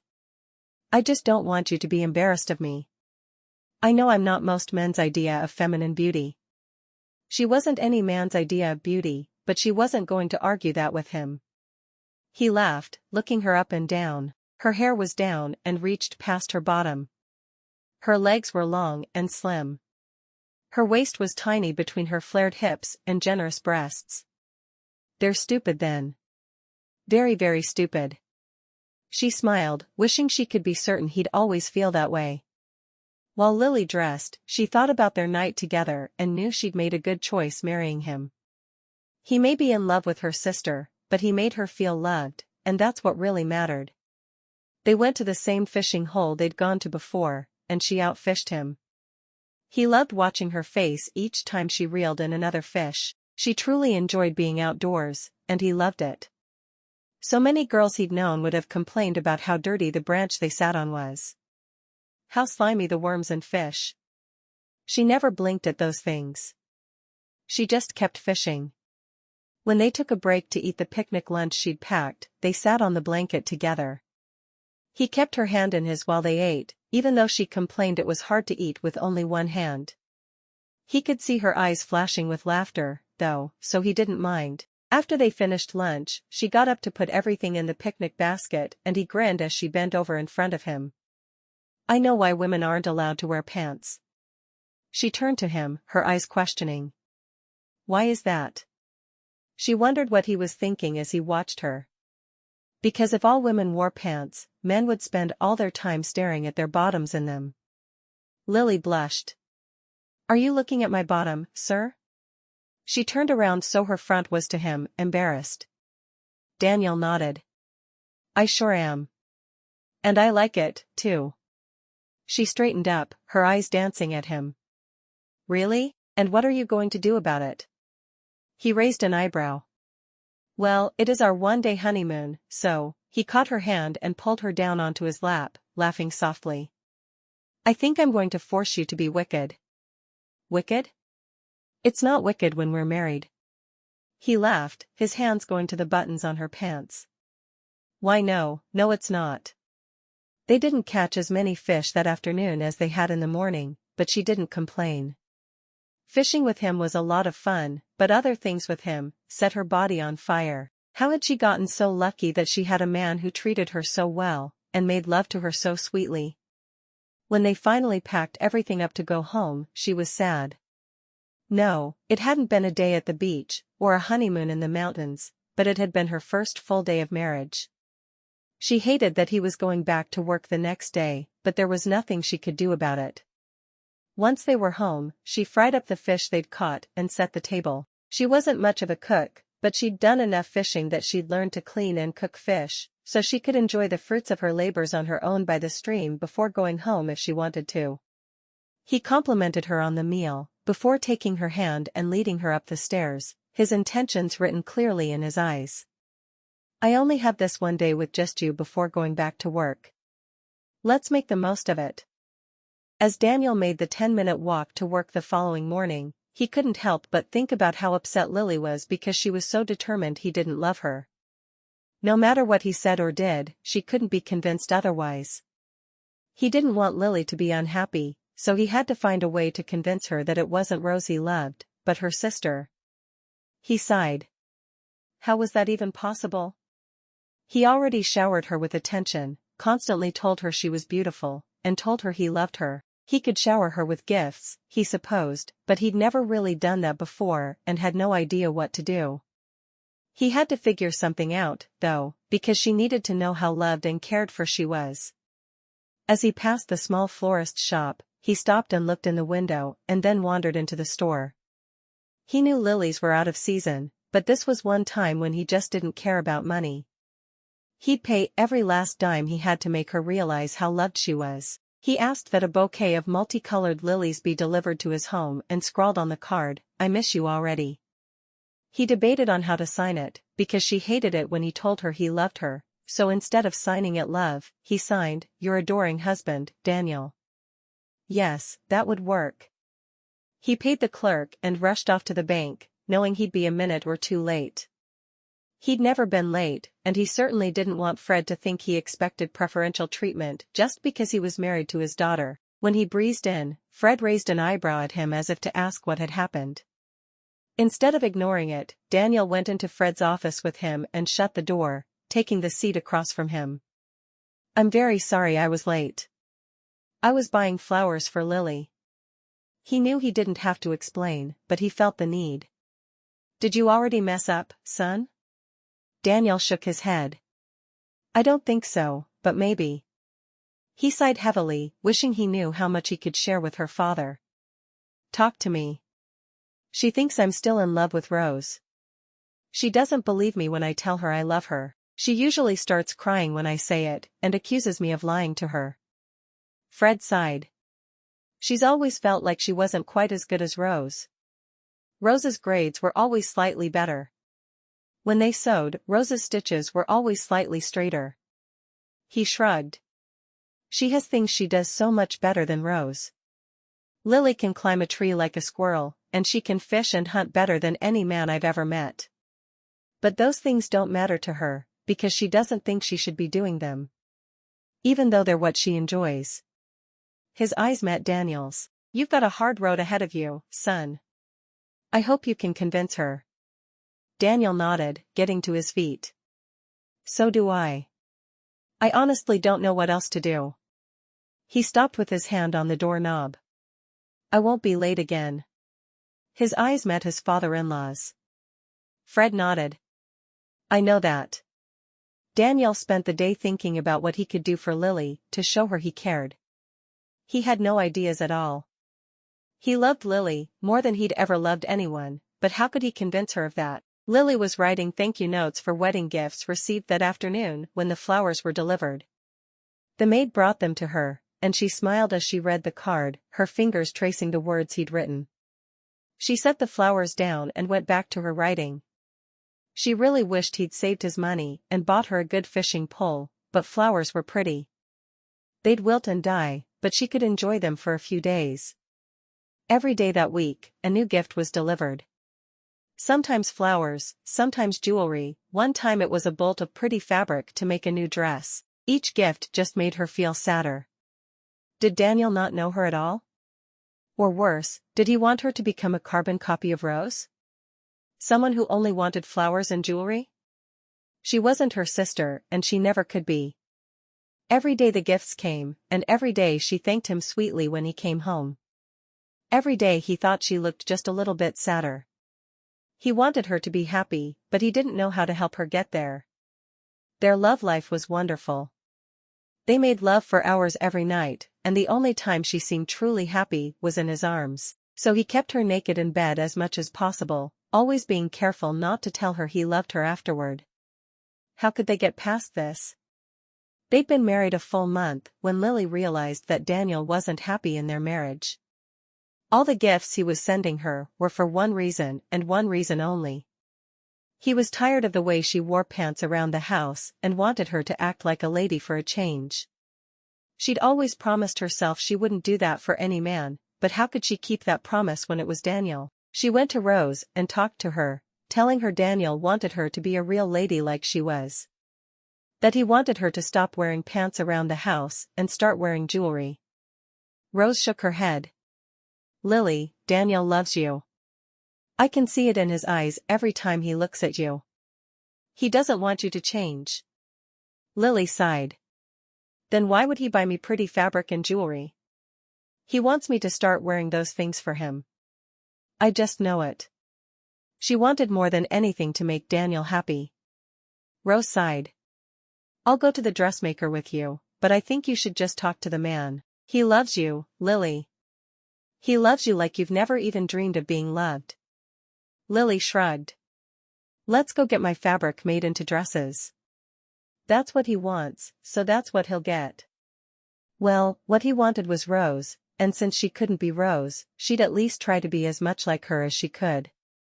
The two sisters spent a pleasant day together, picking out which style of dresses they wanted to go with the fabric they took with them. Lily decided while they shopped that the pants would stop immediately. No matter how comfortable they were, she shouldn't wear them, especially around Daniel. He obviously didn't appreciate them the way she did. When Daniel got home that evening, Lily was dressed in a long flowing gown, looking beautiful. He wasn't sure why she'd dressed up, but she was smiling and that made him happy. "You look beautiful." She smiled, going to him to kiss him. "Thank you." She wanted him to compliment her on something other than her appearance, but at least he liked something about her. "What did you do today?" She shrugged. "Rose and I did some dress shopping." She hated that she had spent a whole day doing something she hated just to make him happy. She'd always said she'd never be one of those girls. "That sounds like fun. I'm glad you spent some time with your sister." He slipped his arm around her as they walked toward the dining room. "What's for supper?" "Just pot roast with potatoes and carrots." She shrugged. They had that at least once per week. "My favorite." He grinned down at her. "I know. That's why we're having it. I want you to be happy, Daniel." She rested her head against his shoulder as they walked. "Don't you know that just being married to you makes me happy?" he asked. She smiled, but it didn't reach her eyes. "I'm glad." She wished she could believe him, though. Lily spent hours staring at the wall in bed that night. She'd so hoped she was wrong about why he was sending the gifts, but she had her proof now. He wanted her to be just like her sister. He'd been sending her gifts to get her to change for him, and she loved him enough to do it. She hated that he wanted her to, but she would do it. When she finally fell asleep, she dreamed of big fancy parties and ball gowns and corsets. "Please, God, don't make me wear corsets." Chapter 7. A week later, on her way to the women's shelter where she still volunteered 2 afternoons per week, she caught the sound of Daniel's voice. She stopped to listen to him for a moment before going on. Maybe he'd have time to have lunch with her. She couldn't quite make out his words, but she knew it was him. "So how's married life treating you?" That voice was unmistakably James. She'd done her best to forgive him because he was Daniel's best friend, but just hearing his voice made her tense. "Couldn't be better." Lily smiled as she heard Daniel say that. He must like the changes she was making. Hopefully when he finished talking to James, she could talk him into having lunch with her. "I don't know what you were thinking. If you had to marry one of the flowers, did you have to marry the silliest in the whole garden?" Daniel laughed. Lily stood frozen for a moment when she heard his laughter, and then she began to run, uncaring that her full skirt was not meant for running through the streets of Seattle. She ran as fast and as hard as she could until she reached the battered women's house, and then, instead of going to the front door, she went around to the back and began pulling up some of the dead plants from the previous year. She couldn't face anyone just yet.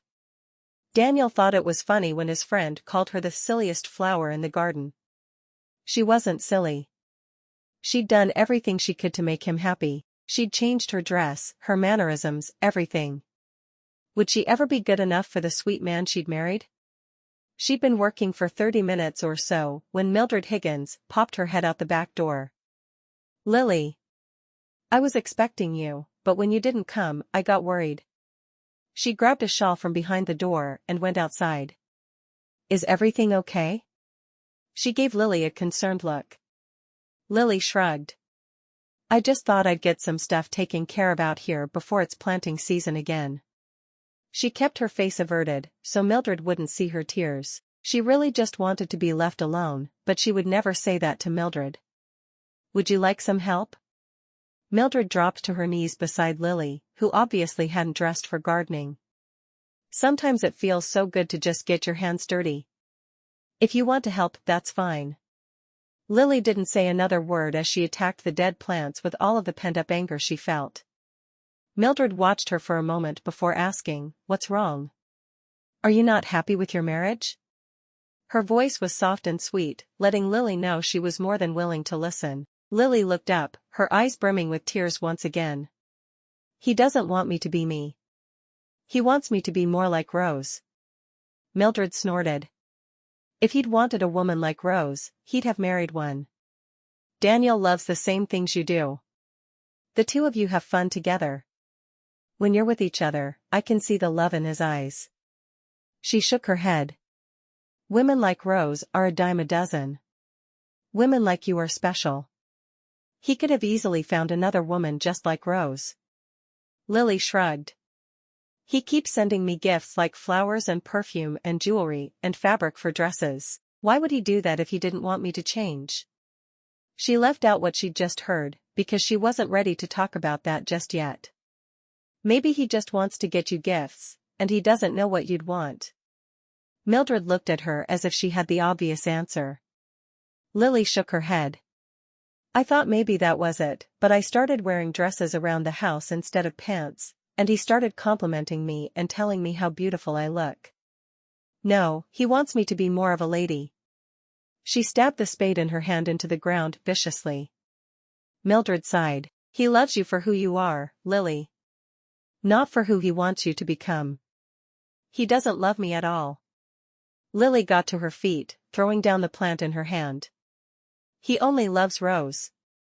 She ran toward the house, ignoring the dirt and leaves clinging to her full skirt. She knew she had to get herself together before she saw Daniel at the end of the day, but how could she? Daniel made it clear he didn't like who she was. Daniel ran into James as he left the bank, hoping to catch Lily at home for lunch. It's good to see you, he lied. He had a lot less respect for his friend after he'd seen the way he'd treated Lily at the party. He should never have asked him to be his best man, but he knew the other man would be offended and hadn't been sure how to get out of it. James grinned. So how's married life treating you? Daniel knew that James was waiting for him to complain about how awful it was being married to Lily, because he'd never really liked her. Couldn't be better. He loved the look that crossed James's face at his words. He was obviously unhappy that Daniel enjoyed being married to a tomboy. James grinned, obviously determined to annoy him. I don't know what you were thinking. If you had to marry one of the flowers, did you have to marry the silliest in the whole garden? Daniel laughed, annoyed, but determined not to show it. You know, I couldn't have picked a better wife for me. She's absolutely perfect. She loves me and she shows it. Every single day and night. He deliberately stifled a yawn. She keeps me up. I cannot imagine a better wife, and you won't be talking badly about her. She's perfect for me. Daniel turned and walked away from his friend without another word. What kind of friend wanted him to be unhappy in his marriage anyway? Lily was right. He didn't need to be around James anymore if he was going to be insulting his wife. He got home and was told that Lily had already left for the battered women's shelter. He hated that. He'd really hoped they'd have time to spend together for lunch that day. Lily was perfectly dressed, wearing jewelry and perfume, and sitting in the parlor doing needlepoint when Daniel arrived home that evening. He found her and eyed her with wonder. What had come over his tomboy wife? He didn't want her to change, but he wasn't going to stop her. It was the person inside that he loved, not what she did with her time. If she wanted to be more of a lady, she was welcome to do so. He sat beside her on the couch and kissed her cheek. You look nice today. He leaned in and smelled her neck, rubbing his nose against it. You smell good, too. He nipped her neck softly. Are you saying I usually smell badly? She looked hurt, as if she'd been crying. Something was wrong, but he had no idea what it was. Daniel stared at her in horror. No, I was just complimenting you. That's all. He actually preferred her natural smell to the perfumed smell that filled his senses now. Lily tilted her head to the side, as if trying to decide if he told her the truth. Thank you then. She felt so insecure this evening. Daniel slipped his arm around her shoulders. I missed you while I was at work today. He told her the same thing every evening. She rested her head on his shoulder, snuggling in, needing his touch. I missed you, too. She missed him so much every day that she ached with it, wishing he could be home with her. "What did you do?" She shrugged. "I spent quite a bit of time at the battered women's shelter again today, trying to prepare the back garden for spring planting." She left out the talk she'd had with Mildred. "Isn't it a little early for that?" If he wasn't mistaken, the ground was still frozen and would be hard to get things out of. "Maybe a little, but sometimes it just feels good to work outside." She didn't meet his eyes as she spoke to him. She wasn't sure that she could. It had been a long hard day. "I was thinking tomorrow would be a good day to do some fishing if you want to. I asked you father for the day off, and he said he didn't mind." He had deliberately asked for a day off, just so they could be together. If nothing else could convince her that he loved her, maybe taking extra time off work just to spend with her would. Lily thought about it for a moment before shaking her head. "I don't think so. I have some knitting I want to do for the battered women's shelter." Which was true as far as it went. She liked to help make things for the shelter, so the women there could have afghans and gloves and hats. Of course, she usually didn't knit them, but she certainly knew how. She wanted him to think that she was a capable woman, and what better way than to do womanly things? Daniel stared at her in shock. She was going to knit instead of fish? "Well, you could take your knitting and I could fish while you knit. Then you could be outside while you do it." He knew if he could get her there she'd fish with him. It was his favorite thing to do with his wife, so hopefully she'd just give in gracefully. Lily shrugged. She wanted to spend time with him, but she didn't want him to think of her as boyish anymore. She wanted him to be satisfied with the woman he'd married and not some ideal he was looking for. "That sounds fine. I'll pack a picnic lunch for us, if you'd like." Daniel smiled, brushing a kiss across her lips. "I'd like that a lot." He wished he knew what was going through her mind, but there was no telling. She'd been a closed book to him lately. Lily dressed in one of her pretty dresses the next day, and Daniel stared at her in shock. "Why aren't you wearing your pants?" "I'm a married lady now. I need to dress accordingly." "But I'll be the only one there to see you," he protested. He hated the idea of her being uncomfortable and worried about getting messy all day, just so she could look like a lady. What happened to the tomboy he'd fallen in love with and married? She walked to him and wrapped her arms around his waist. "I want to look nice for you, silly. I don't care what anyone else thinks of me." And she didn't, but his opinion truly mattered to her. His arms wrapped around her. "But I like how you look in pants. And nightgowns. And nothing at all. I really don't care about any of that. As long as you're beside me, I'm happy." He kissed the top of her head, wishing he could convey to her that she didn't need to change to please him, but it seemed futile. She smiled slightly. "I'll wear my dress." He grinned. "Well, when you wear a dress, it is easier to do this." He slowly inched her skirt up and clutched her thigh, wrapping it around one of his legs, and then brought her other leg up around him. He took the 3 steps it took to topple her backward onto the bed, landing between her legs. "Now I have you at my mercy." She giggled. "What will you do with me?" Not that she had any questions about what he'd do, of course. He'd demonstrated that over and over in an extremely satisfying fashion. He laughed lecherously as he reached down to unfasten his pants, pulling out his already hard member. "What I always do with you, of course." He moved atop her, his mouth going to her lips, beginning the dance she was so familiar with. They never made it to the stream that day for fishing, or knitting, or for anything else. Instead, they spent their day in bed, talking and laughing. The picnic she'd fixed was eaten in the middle of the bed as they simply enjoyed one another's company. He talked about his job at the bank and how he would have to work extra hours, because her father had to let Charles go. She talked about the battered women's house, expressing sadness that there were men who would treat women so badly in the world. "I'll hate it if you're not home as much," she told him. She may not be willing to be her true self around him, but she'd never stop telling him small truths like how he made her feel when he was around. "I know. As soon as your father finds someone new, it'll be my job to train him, so it'll probably be a month of longer hours, and then back to normal again." He stroked her cheek. "It's a good thing I love my job." Lily laughed. You just love getting favored treatment as the boss's son-in-law. Her words were said laughingly, but there was a small modicum of truth to them she couldn't deny. Daniel frowned, looking at her. You don't think that's why I married you, do you? Lily shook her head. No, of course not. But she had worried about it. Why else would he settle for her? I was just teasing you. Good. Because I married you for you, Lily. For your laughter, your fun nature, and for your luscious body. He leaned down and licked her collarbone. She giggled. You're silly. She loved it when he made her laugh. Making love without laughter would be a horrible thing. You like me when I'm silly. There was no question in his voice.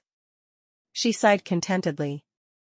Somehow when they were naked, what clothes she wore ceased to matter, and she could just be herself. She grabbed his head, pulling him down for a passionate kiss, suddenly needing to show him just how much she loved him in the only way she was certain would work. She couldn't make herself say the words any longer, because he felt the need to say them back, and she knew they were a lie. Each time he told her he loved her, she felt like she died a little more inside. Her tongue tangled with his as her hands stroked up and down his body, in a way he'd shown her over the weeks of their marriage. Finally, she pushed against his shoulders and rolled him to his back, looking down at his body stretched out beside her. She quickly kissed a trail down his body, over his nipples, and across his tight abdomen. His groan had her looking up at him in surprise. He liked that? She grinned, knowing that he was under her spell. There was no way he could be thinking about her sister while she was touching him this way. She stared for a moment at his already erect manhood, before scooting down to kiss just the tip of it. He growled and grabbed her shoulders, trying to force her to her back, but she resisted. Instead, with her eyes locked on his, she straddled him, her moist heat hovering over him, before she dropped down. Her eyes widened, startled. She'd never been quite so adventurous with him, and she was shocked at how much better this felt than when he was in control. She slowly took all of him inside her, loving the look in his eyes as she controlled their passion. She wasn't certain what it was, but suddenly, she had all the confidence she needed. She leaned over him, her hands on either side of his head, and she rocked them slowly toward completion. Her lips brushed his, and she jerked against him as she climaxed, loving his hands on her body. She collapsed on top of him, more sweaty than usual and feeling much more sated. She buried her face in his neck, happy they'd had a day to just spend together in bed and enjoy being with each other. She'd needed it more than anything. His hands clutched her to him, stroking over her back, startled that she'd taken control from him that way. He'd never imagined a woman would excite him quite that much. What was it about the beautiful tomboy in his arms that made him feel so loved? To him, she was perfection, and he couldn't imagine spending his life with anyone but Lily. He just had to figure out how to make her see that she was the most important person in the world to him. Lily woke with a little more confidence and a spring in her step the following day. She enjoyed her time at the battered women's home, working this time with Laura, a young woman of about 16, in the garden. You really don't mind getting your hands dirty, do you? Laura asked. She eyed the dirt, and Lily, with a wrinkled nose, obviously thinking the dirt was beneath her. Lily laughed. I don't. I've always been something of a tomboy and loved to be outside. She shrugged, making no apologies for being who she was. She was a hard worker, and that was the most important thing. Laura made a face. Not me. I hate worms and slimy things. She sighed. It's probably the difference in how we were raised though. She sniffed softly. I was raised in the East. I'm sure you're a farmer's daughter or something. The disdain in her voice was obvious. She made it very clear that she thought gardening and Lily were beneath her. Lily couldn't believe the assumption. I guess it makes sense to think that, but I'm a banker's daughter. I think you know my sister, Rose? Her eyes looked up from her gardening and she met Laura's, daring her to say anything else against her. Laura blinked a few times before laughing slightly. I'm so sorry. I was being really snotty, wasn't I? She shook her head before dropping to her knees beside Lily, trying to help get all the weeds out of the ground for the spring planting. I guess you really can't judge a book by its cover. The girl's voice was filled with remorse. Lily grinned. No, you can't. I never liked doing all the girly things that my mother expected me to do, but now that I'm married, I try to act more feminine. She sighed. At least when my husband's around. She gave Laura a wink. Oh, I didn't know you were married. She looked at Lily with surprise. What's his name? Daniel. We've only been married a couple of months, though. Lily looked over at Laura, who now had her hands in the dirt beside her. Lily wondered if the other woman would have helped if she hadn't realized they were of a similar background. What was your marriage like? Laura shook her head. William and I have been married for just a year. Right after we got married, he decided he wanted to come out west. He heard about all the job opportunities out here, so we came to Seattle. He's a logger. She kept her face averted as she talked about him. Lily nodded, encouraging her to talk. She was there to help out around the house, but she found that the women there seemed to move on a lot faster if they had someone they could talk to about what had happened. Did you like being a logger's wife? Laura sighed heavily. I wasn't brought up doing all the work in the house. We had servants. I probably should have been better at it. Her voice held a lot of remorse. Why do you say that? Laura shrugged. Every time I burned a meal, he'd get angry. At first, he just yelled a lot, but then he started hitting me. She pointed to her nose, which was still swollen and bruised. I went to the doctor the first time he broke something, but he did so much more before that. Lily could see the bruises on her arms. I'm glad you came here. Despite the younger girl's obvious feelings of superiority, Lily was glad to have her around. My mother would be mortified if she knew I left my husband. She thinks that you should stay with a man no matter what. Laura pulled another weed and threw it into the pile they'd made. I don't know what I'll do from here. Lily nodded understandingly. Have you tried to find a job to support yourself? She was glad the other woman wasn't with child. At least there were no extra mouths to feed. Not yet. I've only been here a couple of days, and Mr. and Mrs. Higgins told me to take it easy at first. They said I have all the time I need before I get a job and move out. She looked over at Lily. I have no skills. I'm not really fit to work. I don't know what I'll do to support myself, but if I go back to my mother, she'll just force me to come out here again, because of her beliefs. Lily patted her arm the first time she'd touched her, and wasn't surprised when the younger woman shied away from her. We'll find you something you're good at. Does your husband hit you? If anyone else had asked her that, Lily would have been shocked, but here, the women seemed to think it was the normal way of things. Lily shook her head. No, he never would. Daniel wasn't perfect, but he would never hit a woman. Then why are your eyes so sad? Don't you love him? Laura obviously didn't understand. Lily was startled by that question. Were her eyes sad? I do love him. I've loved him since I was 12. She sucked in a breath. He's in love with my sister, though. She spoke the last words in a whisper. Sure, she'd told other people the same thing, but this woman was a virtual stranger. Laura's eyes widened. He told you that? Lily shook her head. He didn't have to tell me. He courted Rose long before he ever courted me. When she married someone else, he turned his attentions to me. He keeps telling me he loves me, but I know he doesn't. He loves my sister. Why don't you believe him? Has he done something to make you distrust him? Laura looked at Lily questioningly. No, but he was in love with my sister for years, and he couldn't have gone from her to me. We're so different. There's no way he loves me. Lily felt like crying as she said the words, but she held it in. This woman had been through so much that her troubles seemed trivial in comparison. Laura shook her head. I hope you haven't told him that. I don't think you're being very fair to your husband claiming that he's lying when he says he loves you. Maybe something happened to make him realize that she was all wrong for him. Well, he says that she would have bored him within a week. But she knew he didn't mean it. How could he? He hadn't been bored when he'd followed her around with a pack of other young men.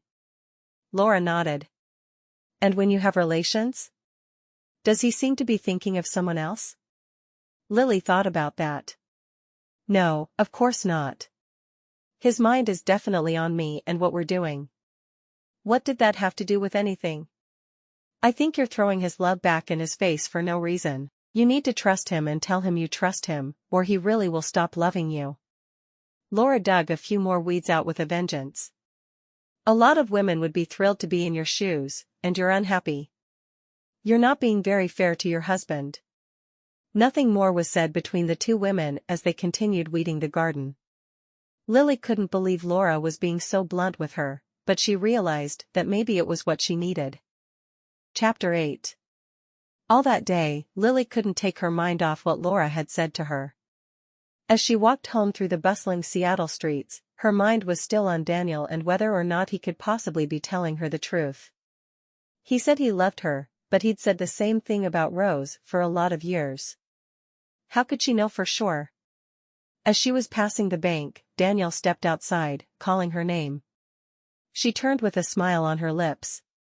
He rushed to her side and kissed her briefly on the mouth. "Where are you headed?" she asked. "Aren't you supposed to work another hour?" Not that she wasn't happy to see him. Sometimes she felt like she was only truly alive when he was with her. "Your father said to go home early and take my bride out for dinner, somewhere special." He shrugged. "Who am I to argue with the boss man?" She smiled. "But what about the dinner being prepared at home?" She didn't really care, but for Rebecca's sake she felt she should make a token protest. "Does it really matter? Rebecca can heat it up for lunch tomorrow or for dinner again tomorrow night." He took her hand, pulling her toward the restaurant. "I want to take you out to dinner tonight." "I'd love that." She watched his face more closely, wondering if Laura could be right. Could he have switched from loving Rose to loving her?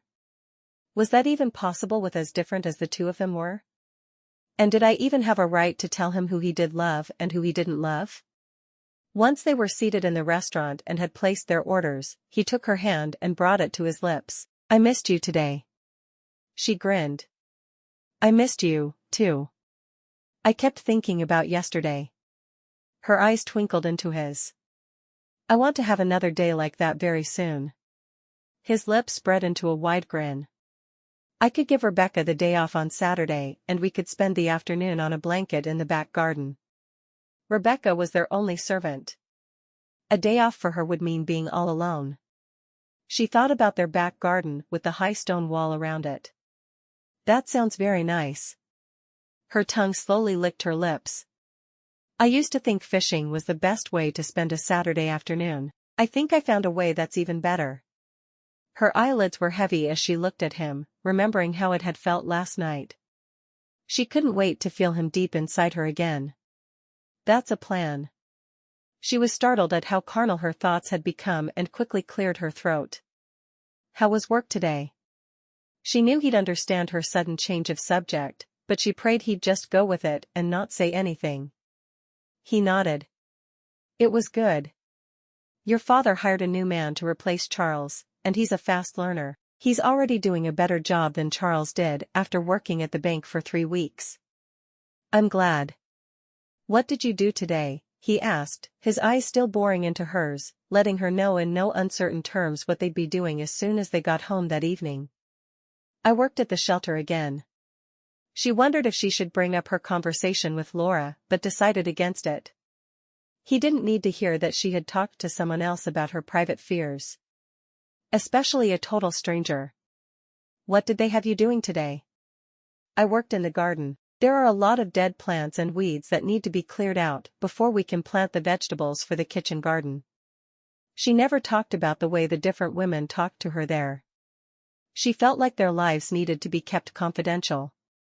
"Did you have help, or was it just you this time?" "A new woman worked with me." She laughed. "She assumed she couldn't dig in the dirt and I could because she thought I was a farmer's daughter." She knew she shouldn't be amused, but she was. How could she not be? Daniel's eyes crinkled with laughter. That makes sense to me. I can truly see that. Of course, you're a banker's daughter, and when she realized that? Lily grinned. When she realized that, she dropped to her knees in the dirt and helped me out. We got a lot accomplished back there. Not only weeding either. Laura had certainly given Lily something to think about while they worked.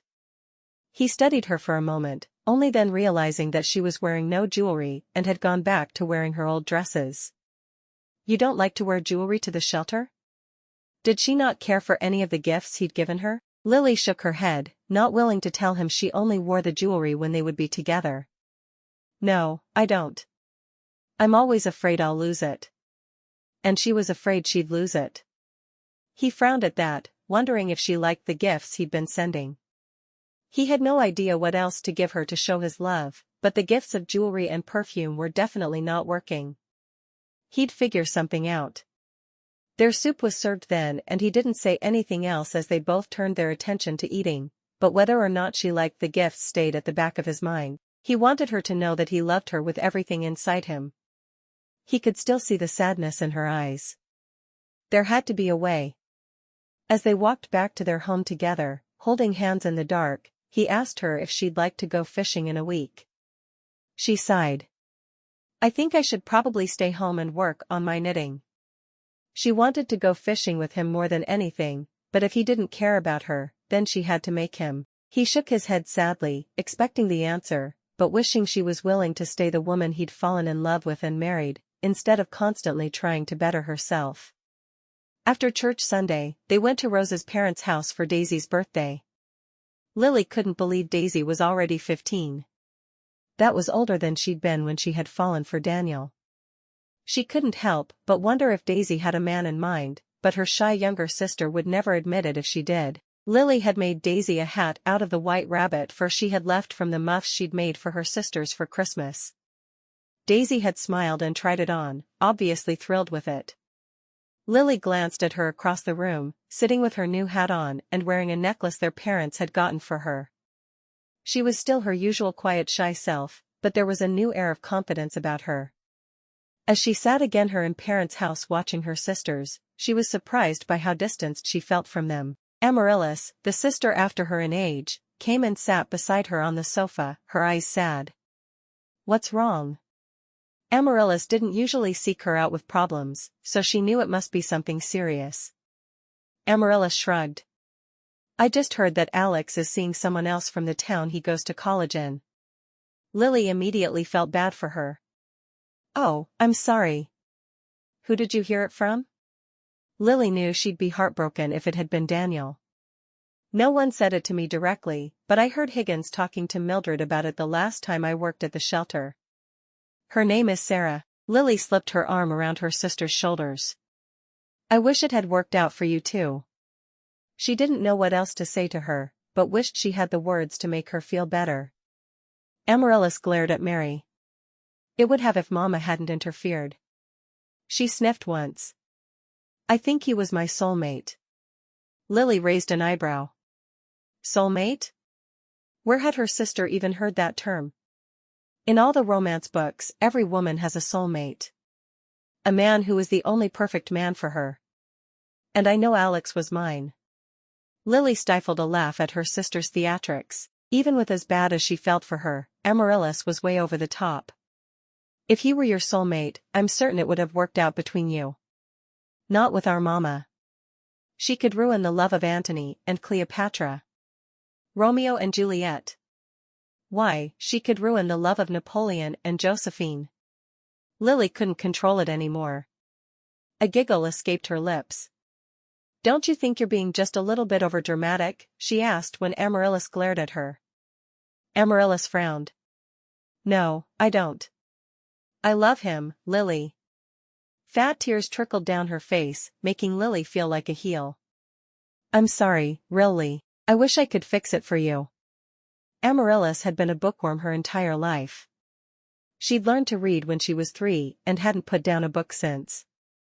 The fact that she'd found a boy to love her at such a young age was a surprise to Lily, because she never seemed to talk to any boys that were around. I never should have given my heart to a man. Amaryllis declared. I'm going to join a convent. Lily studied her sister for a moment before pointing out the obvious. We're not Catholic. Amaryllis stood up and glared down at Lily. See, Mama and Papa ruin everything. She ran from the room on a sob. Lily's eyes met Mary's. How long has she been like that? She'd never seen Amaryllis distraught over anything, so this was really a surprise for her. Mary sighed, moving to sit beside Lily. About 2 weeks. She apparently overheard Mildred say something to Higgins about a girl named Sarah. I don't know anything else. Her hand squeezed Lily's. Every time we're in the same room together she glares at me and always ends up jumping up and running from the room in tears. Wow, that's really not like her. Lily hoped there was nothing more wrong with her sister than a broken heart. No, it's not, but she was certain she and Alex were going to spend their lives together. Mary shook her head. There's a reason we don't let you girls court before you turn 18. I know, Mama, and I think it's a good reason. I've talked to the women at the shelter, and it's hard not to see the reasoning behind it. She never would have had the courage to have Aunt Harriet approach Daniel for her if she'd been younger. Mary nodded. That's why you work at the shelter. She shook her head, determined to be positive. So how's your marriage, Lily? Are you expecting yet? Lily looked at her mother in surprise. I didn't know you were so eager for more grandchildren. Her mother had always seemed content bringing up her brood of girls. Mary shrugged. Well, of course I am. Your papa and I want dozens of grandchildren. Daniel walked in then, his eyes meeting Lily's. He sat beside her on the couch, sandwiching her between him and her mother. His hand stroked hers, letting her know he was ready to go home whenever she was. I'll let you know when something happens, Mama. Lily hoped the way she'd phrased the statement would keep Daniel from saying anything. Daniel looked down at her. When what happens? She blushed. Mama was asking me if I'm expecting yet. She pinched his hand, letting him know she didn't want him to respond to the question. Daniel grinned and leaned over in front of Lily to speak to her mother. It's not for lack of trying, Mrs. Sullivan. I promise, I'm doing the very best that I can. His eyes danced as they met her mother's. Lily's jaw dropped in shock that he'd speak to her mother that way. She swatted his arm. Daniel. What was he thinking saying that to her mama? Mary chuckled merrily. Keep it up, and we'll have lots of grandchildren in no time. As they walked home, Lily glared at Daniel. I can't believe you said that to my mother. She'll think we're constantly having relations. She wasn't really angry, but she was more than a little shocked. Daniel laughed. Aren't we? Lily bit her lip. Well, yes, but I don't want my mama to know that. He slipped his arm around her shoulders. At least she knows we're trying to make a baby for her. Do you want a baby? I mean, I know you do eventually, but do you want one soon? Until that evening, Lily hadn't really considered having a baby with him. Sure, in that back of her mind it had been a future thing, but now, he'd brought it to the forefront. I'd love one whenever it comes our way. He kissed the top of her head as they walked. I love the idea of seeing you holding our baby. She smiled, liking the idea of carrying his child. Would he fall in love with her if she were expecting his baby? She hoped so. Maybe it could give her something to look forward to, but did she really want that to be the only reason he loved her? She sighed. What was wrong with her? Well, I guess if you want a baby so badly, we could, tonight. He chuckled. As if we weren't going to anyway. He grinned down at her, obviously content with their marriage. She giggled. You do have a point there. When they arrived home, she slipped the meal Rebecca had prepared the day before into the oven so it would heat up in time for them to eat, before going into his study where he sat going over a ledger. What are you doing? He shrugged. Your father gave me this ledger to look over. His eyes met hers. It looks like Charles wasn't stupid after all. He may have been stealing from the bank. He set the ledger down and leaned back in his chair. How can you tell? Lily looked down at the paper and just saw columns of numbers that meant nothing to her. Well, this was found under some other things at his desk. Nothing like this was turned in, and you can see that several cents are missing every day. I went back over his ledgers that he showed us, and there were at least 5 cents missing every day. It was several dollars over the course of the time he was there. Daniel shook his head, making it clear he didn't want to have to be the one to say anything. He pulled her down onto his lap, holding her close. It's not going to be easy to tell your father that we were all duped by Charles. He rubbed his face against her hair. She nodded, kissing his head. He won't be mad at you, though. He thinks the world of you, Daniel. She realized that she did, too. Sitting with him this way brought home all the reasons she was happy she'd married him and not someone else. Someone like James never would have treated her with any kind of affection. She was very fortunate to have Daniel as her husband. It was long after Daniel had left for work the following morning before Lily had a chance to sit down and really think about what her mother had said. She wanted grandbabies, and she obviously thought Lily should provide them as soon as possible. She chuckled. She and Daniel certainly were trying to accommodate her, not that she ever thought about a baby being the obvious outcome of Daniel's amorous attentions. They were too busy enjoying each other to think about children. It was then she realized that in their 3 months of marriage, she and Daniel had never missed a night of lovemaking, but that meant. She frowned. Had she really not had a cycle in 3 full months? She didn't feel any different, and Rose and Aunt Harriet had both been plagued by morning sickness. Was it possible she was expecting and hadn't even realized it? Her cycles had never been terribly regular, so it made sense that she hadn't put it together before then, but now that she thought about it, she had never gone this long between before. Sometimes 5 or 6 weeks, yes, but never 3 months. She made the short walk to the doctor's office and waited her turn.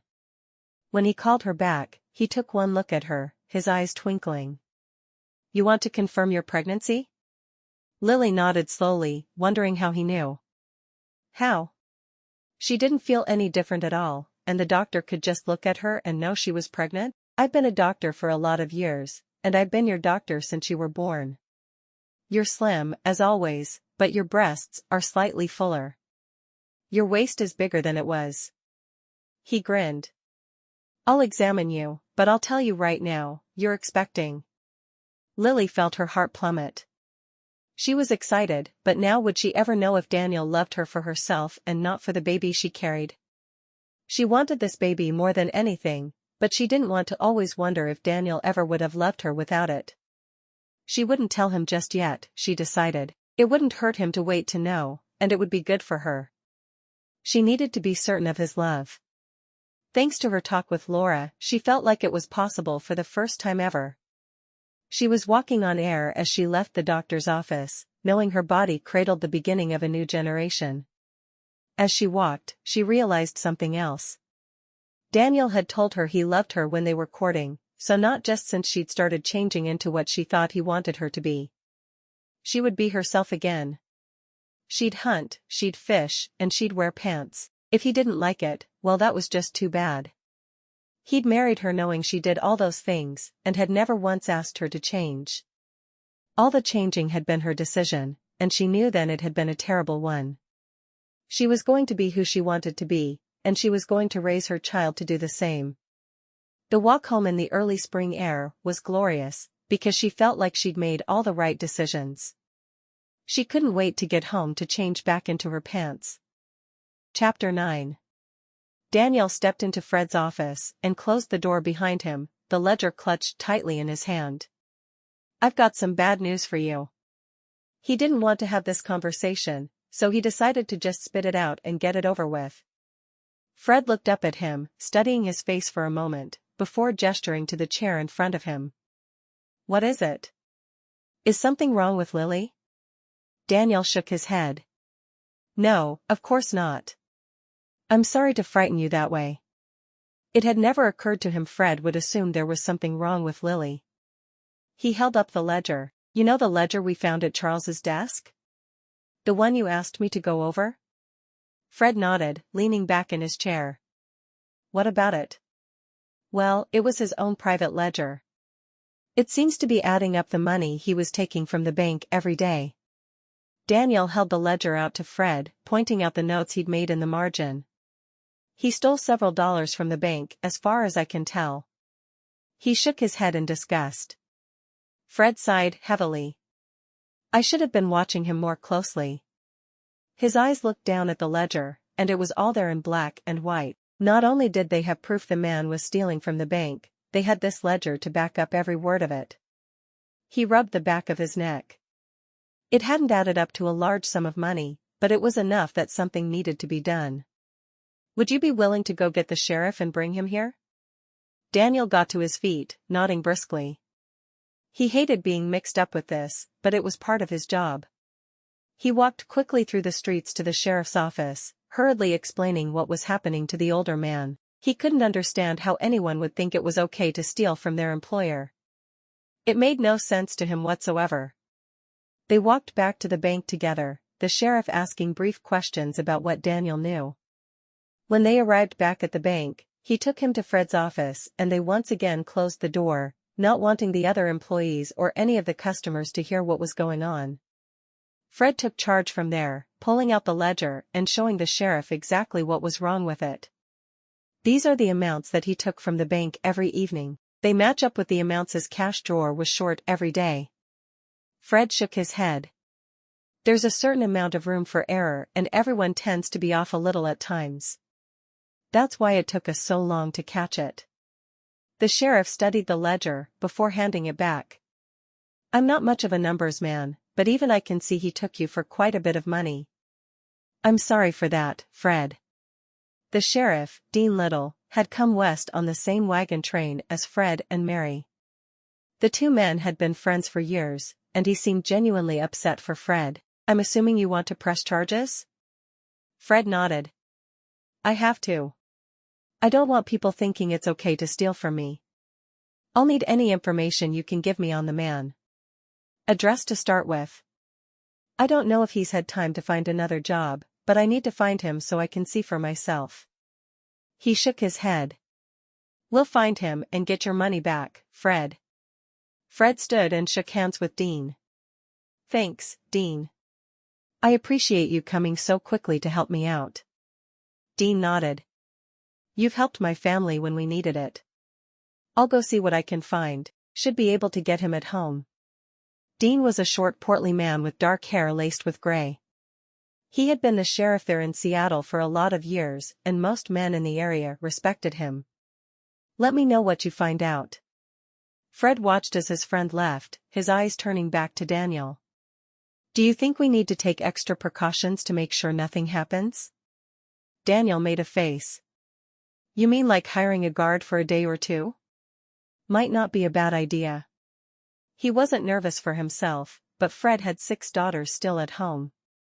They needed to be certain they were protected. Go see to it. Fred indicated the door. Daniel hurried out of the bank and went to catch up with Dean to see who he would recommend for the job. Surely he knew of someone who could help them out for a few days. Lily was nervous as she waited for Daniel. She had purchased 3 new pairs of pants in a larger size to wear around the house now that she was expecting. Daniel would be home any minute, and she was worried about his reaction to them. She knew he'd said he didn't mind, but most men seemed to really care if a woman wanted to wear pants. Hopefully Daniel wasn't like most men. She wanted to be herself and see if he still loved her. When she heard the front door open, she put a hand to her stomach and took a deep breath before rushing into the entryway to greet him. She hurried to him and brushed her lips across his. Daniel grinned down at her and held her at arm's length for a moment. Back to pants? Nice. He put his hands on her shoulders to turn her around and made a big show of looking at her bottom. Very nice. She laughed and turned back to him, hugging him tightly. Thank you. She buried her face against his neck, happy he was home and didn't mind her new attire. You sure you don't mind? If he did, she would never wear pants again. She badly wanted him to be happy. He shook his head. I've never minded when you wanted to wear pants. To me, they're just a part of you. She sighed happily. I'm glad, because they're so much more comfortable than skirts. She linked her arm through his, leading the way to the dining room where Rebecca was putting dinner on the table. How did Papa take it that Charles was stealing? She'd been thinking of him all day while he was at the bank, wondering how it was going. She knew her father wouldn't be angry with Daniel for telling him, but she expected him to be very angry with Charles. He looked at the ledger and agreed that's what was happening, and then he had me get the sheriff, who said he'd arrest him. He looked down at the top of her head. We hired a guard for the bank just as a precaution. She looked at him with a startled look on her face. Do you really think that's necessary? She hated the idea of him or her father being in any kind of danger from Charles. She didn't know how she'd handle it if she lost either one of them. I really don't know, but we want to make sure. She bit her lip. Can you take a little time off work? Just so you won't be there? She knew the answer before she even asked the question, but she didn't know what she'd do if he was hurt. He pulled her chair out for her and she sat down. No, I can't.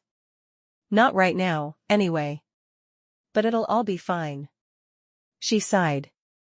I'm sure you're right, I'm just nervous about it. Knowing there would be a guard there helped, though. We'll be fine. He gripped her hand in his tightly, making it clear he cared without saying words. So, if you're back to wearing pants, how would you feel about going fishing on Saturday? She laughed. Don't you want to take one of your buddies fishing? Not that she was complaining, because she loved to fish with him. They always had a good time together. I've only fished with my father and you. After my father died, fishing was something I only wanted to do alone. Now, I want you there, but not anyone else. He winked at her. I'll take our little girls fishing one day. What if we only have little boys? She asked with a twinkle in her eye. She wanted boys that were like him. She could already see them wandering around the house. He shrugged, but frowned. I'd be happy with little boys, but I want one tiny little redhead who looks just like her mama, who likes to climb trees. So at least try to give me a little girl, okay? Lily smiled, thinking about the baby she was carrying. I'd love to give you a daughter, but how will I ever figure out how to dress her? And teach her to be a girl? I haven't figured any of that out yet. She could always rely on her mother and sisters though. They'd be wonderful at those things. Why would you teach her those things? You're perfect just the way you are, and you know she would be too. She looked at him in amazement. He really did care for her. I love you. She looked down at her plate after saying the words. She hadn't meant for them to just pop out of her mouth. His hand reached over and he tilted her chin up so she'd meet his gaze. And I love you. So very much.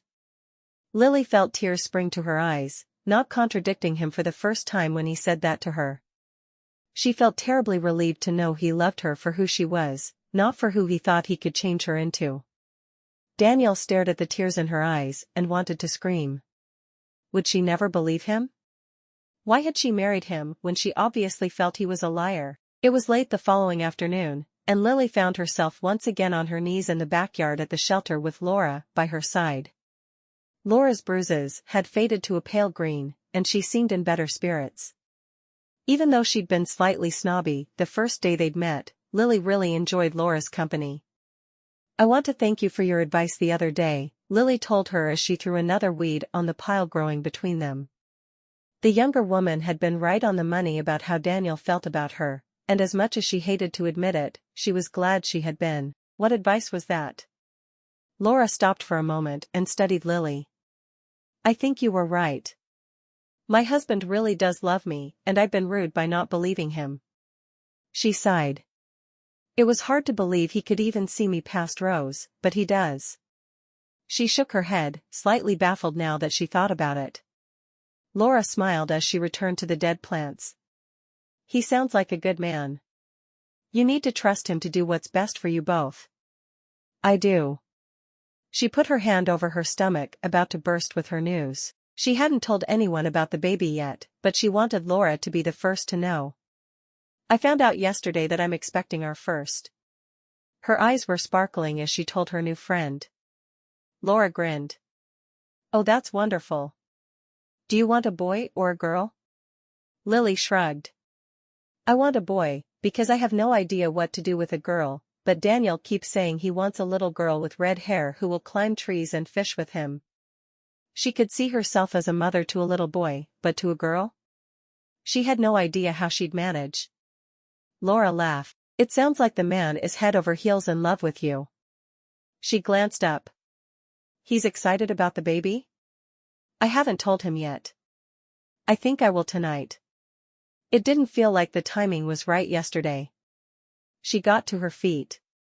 I'm going to go get some water. Would you like a glass? They'd been working for a while by that point, and she'd built up a strong thirst.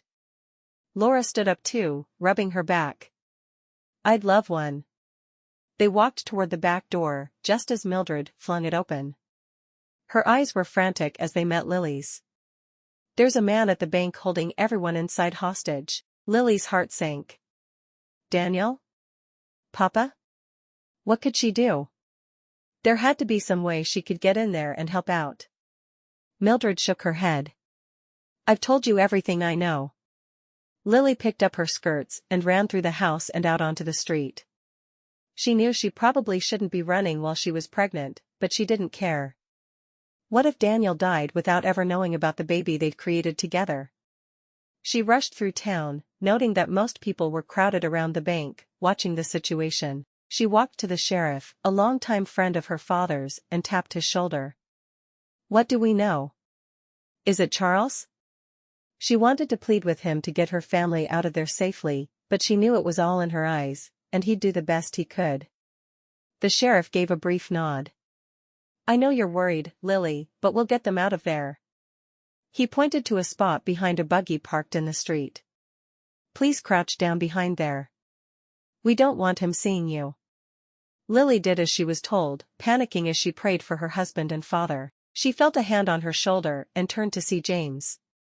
Do you know anything? He asked. Lily shook her head. I don't know any more than anyone else does. I'm worried about them. She clasped her hands together, shaken to the core. James needed to just go away and leave her alone.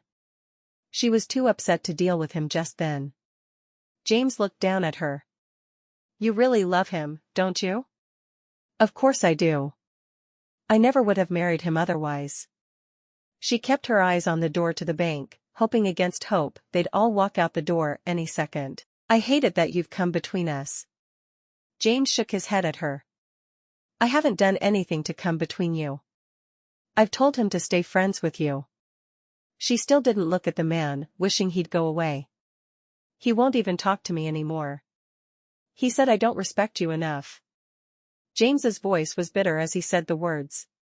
Lily looked over at him for the first time since they'd begun their conversation. But I heard you say that I was the silliest flower in the garden, and he laughed like he thought that was really funny. She was confused about what she'd heard that day. James looked at her in surprise. He told me then that I wasn't allowed to talk negatively about you. He hasn't spoken to me since. Lily blinked in surprise. Really? A slow smile covered her face, and then she remembered where Daniel was and turned back to the building. He's got to get out of there. She had to tell him how she felt and that there was a baby on the way. James patted her shoulder.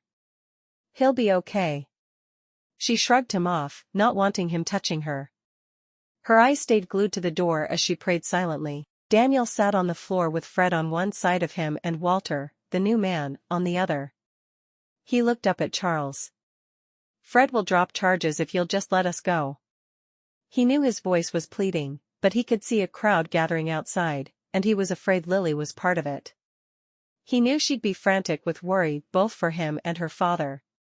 Charles kept the pistol pointed at Daniel. You're the one who started all this, aren't you? You couldn't leave well enough alone. Daniel shook his head. I don't know what you're talking about. Daniel carefully kept his voice and face blank. It wasn't enough for you to get me fired. You had to say that I was stealing and sick the sheriff on me. Daniel sighed. Yes, it was me. Let the others go. He didn't want to die, but better just him than both him and Fred. Lily needed one of them to lean on. Charles laughed. I don't think so. It would kill you with guilt to see me kill them, wouldn't it? He pointed the pistol at Fred's head. Maybe I'll start with your new father-in-law. Then you can tell your sweet little wife that you killed him. Fred stared up at Charles. He'd made them all line up sitting on the floor with their backs to the wall. I'll get you all the money from the safe. There's no reason to kill any of us. You really think they're going to let me out of here, Pops? I'm not that stupid. As soon as I set foot outside, the sheriff is going to pull that trigger. I'll take as many of you with me as I can. Fred and Daniel exchanged a look. They'd talked multiple times about what to do in the event of a bank robbery. Daniel wasn't about to risk his life for an idiot like Charles. When the guard hadn't come in that morning, they should have known something wasn't right. Charles had already admitted to knocking him out and tying him up on his way to the bank that morning. At Fred's nod, Daniel got ready to spring. Fred groaned loudly, clutching his left arm. Oh, it hurts. I think I'm going to die. Daniel wanted to laugh at his father-in-law's pathetic attempt at faking a heart attack, but he was too busy watching Charles. The man looked down at Fred with a frown, and Daniel jumped up, knocking Charles back. Fred was on his feet in an instant, helping to wrestle the pistol from Charles. The gun went off and shot out one of the windows at the front of the bank just as they rolled Charles to his stomach and held his hands behind him. Daniel held him down while Walter ran to get the sheriff.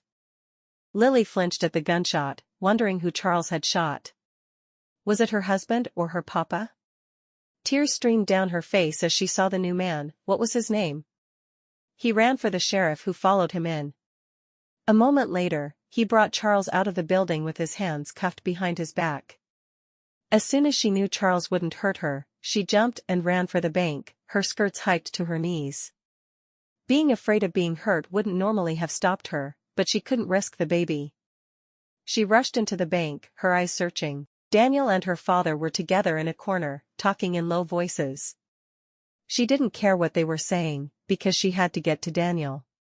She threw herself between the two men, holding Daniel tightly. Are you okay? Her panicked voice was too loud, she knew, but she couldn't help it. Daniel smiled down at her, stroking her hair that had fallen down around her face. I'm fine. No one was hurt. Lily sucked in a deep breath, the tears continuing to fall. I heard a gunshot. She looked around frantically to be sure no one was bleeding, just a window as we were fighting the gun away from him. She lowered her head to Daniel's shoulder and cried. Don't ever do that again. She knew she was being unreasonable, but she just didn't care. She'd never been so frightened in her life. It's not like I planned to do it this time. I thought you were going to die, and I hadn't even told you about the baby yet. Her voice was a wail, tears streaming down her face. Daniel held her at arm's length for a moment as a smile transformed his face. Baby? We're having a baby? She nodded, her face glowing with happiness. She turned to glare at Fred, who was grinning from ear to ear. And no telling Mama. I'll tell her later. Why had she blurted it out that way? She'd wanted to tell him at home, privately. Couldn't she do anything right? Fred nodded. Why don't you two come to dinner tonight? She's going to want to know why I'm so happy after what happened today otherwise. Lily grinned. I think we can do that. She loved the idea of telling her mama there was another baby coming. More grandsons. I need lots more grandsons. Daniel shook his head. This one's a girl, a pretty little redhead like her mother. Lily laughed. I just hope it's a healthy baby. Secretly, though? She wanted a boy. A little boy who would be just like Daniel. Well, we're closing up shop for the day, Fred told them. I don't think any of us need to work again before morning. He hugged Lily and pushed her toward the door. I'll see you at dinner, and you make sure to take good care of my grandson. My daughter will be just fine. Daniel laughed at the look on Fred's face as they walked away, moving slowly through the streets. Have you seen the doctor? He asked, his face concerned. She nodded. I haven't had any symptoms at all. No morning sickness or anything. She patted her flat belly. It's kind of hard to believe there's really a baby in there. But the doctor confirmed it? And said you and the baby are healthy? Yes, we're both fine. The doctor examined me yesterday morning. She was thrilled he was so concerned. She'd married a good man. Daniel looked at her with a frown. Why didn't you tell me last night? She shrugged. It just didn't seem like the right time. It wasn't a lie, but it wasn't the whole truth either. Later, she promised herself. Later the two of them would have a long talk and they'd discuss everything they were feeling. They had to. Chapter 10. The whole family gathered at her parents' house that evening. Even Rose and Dr. Sean were there with little Freddie. Lily stayed close to Daniel, afraid to stop touching him for fear he'd disappear. It had been a trying day for all of them. She wasn't sure how she was going to feel about Daniel working for a while. She didn't want to let him out of her sight. After dinner, they sat in the parlor, most of the girls on the floor, but Rose and Lily sitting on the small sofas with their husbands. I'm so glad you were both okay. Mary exclaimed for the 50th time, looking between Daniel and Fred. Fred smiled, touching her cheek. We're fine. Daniel and I had discussed many times how we'd handle it if there were ever an emergency or robbery attempt. We just did what we always said we'd do. I'm so glad you thought to have that talk ahead of time. Mary had never considered that the bank could be robbed. She knew it should have crossed her mind, but she was too busy raising girls to worry about things like that. Lily looked at Daniel and smiled, rubbing her cheek against his shoulder. I have some news, she said loudly over the sounds of her sisters talking. The whole family had treated the evening as a celebration. Two of their own had faced a terrible situation and come out healthy and whole. They couldn't be happier. Mary's eyes lit up as they met Lily's. Please tell me that news is a grandbaby. Lily laughed. Of course it is, Mama. She watched as her mother flew across the parlor and pulled her into her arms. How could a woman with 8 children still get that excited about a baby? I'd like a little girl this time, Mary announced with a grin, as if she thought Lily could just make that happen. Lily laughed. I want a boy. Papa wants a boy. You and Daniel want girls. Maybe we should all pray really hard for what we want and see who God listens to. She grinned impishly at Daniel. All of the girls crowded around her to hug her. When it was Amaryllis's turn, she said, I'm so jealous, Lily. I'm happy for you, but I'm jealous for me. Lily hugged her sister tightly. Everything will work out for you. I just know it will. She hated that Amaryllis was so sad about Alex courting another girl, but she knew if it had been Daniel, she'd have been sad as well. Amaryllis shrugged, not believing a word of it. How can anything work out with such overprotective parents? They like Alex. Lily didn't have an answer to that, but soon found herself hugging Iris. I can't believe I'm going to be an aunt again. I thought I'd be the youngest in the family forever, and soon this place will be crawling with babies. Iris clapped her hands excitedly at the prospect of more babies to help take care of. They all laughed, and the tension caused by Amaryllis was gone. On their walk home, Daniel and Lily clung to one another's hands. I'm so happy about the baby.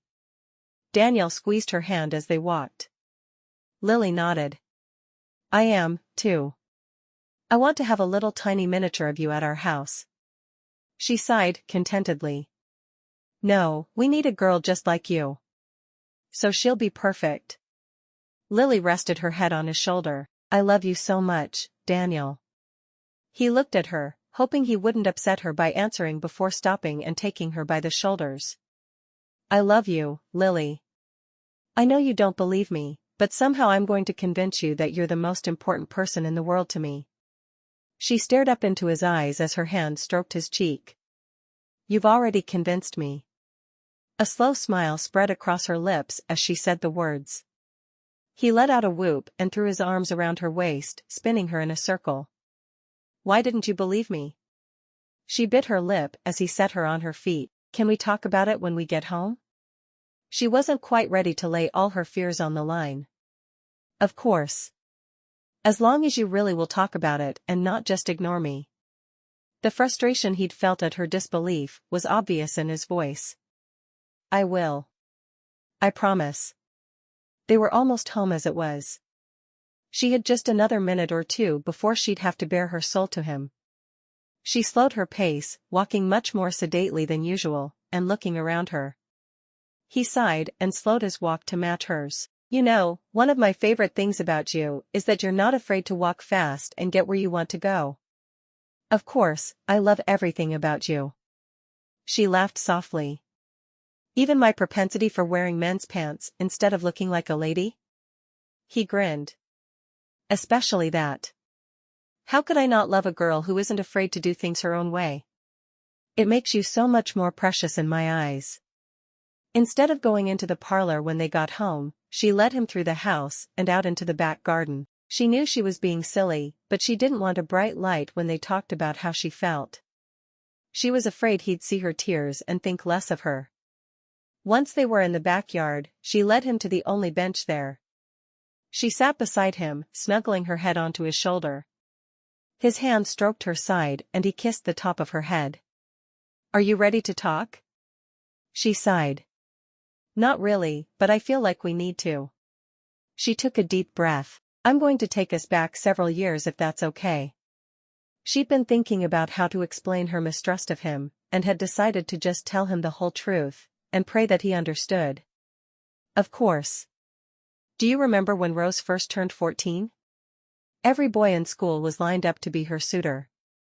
Every one of them thought she was the prettiest, most perfect girl in the world. She stared out into the garden as she spoke. Even you. I didn't really have a crush on you then, but when you were one of the boys buzzing around Rose, I kind of lost some respect for you. You'd always been nice to me in a way the other boys weren't, and I had a lot more respect for you than most.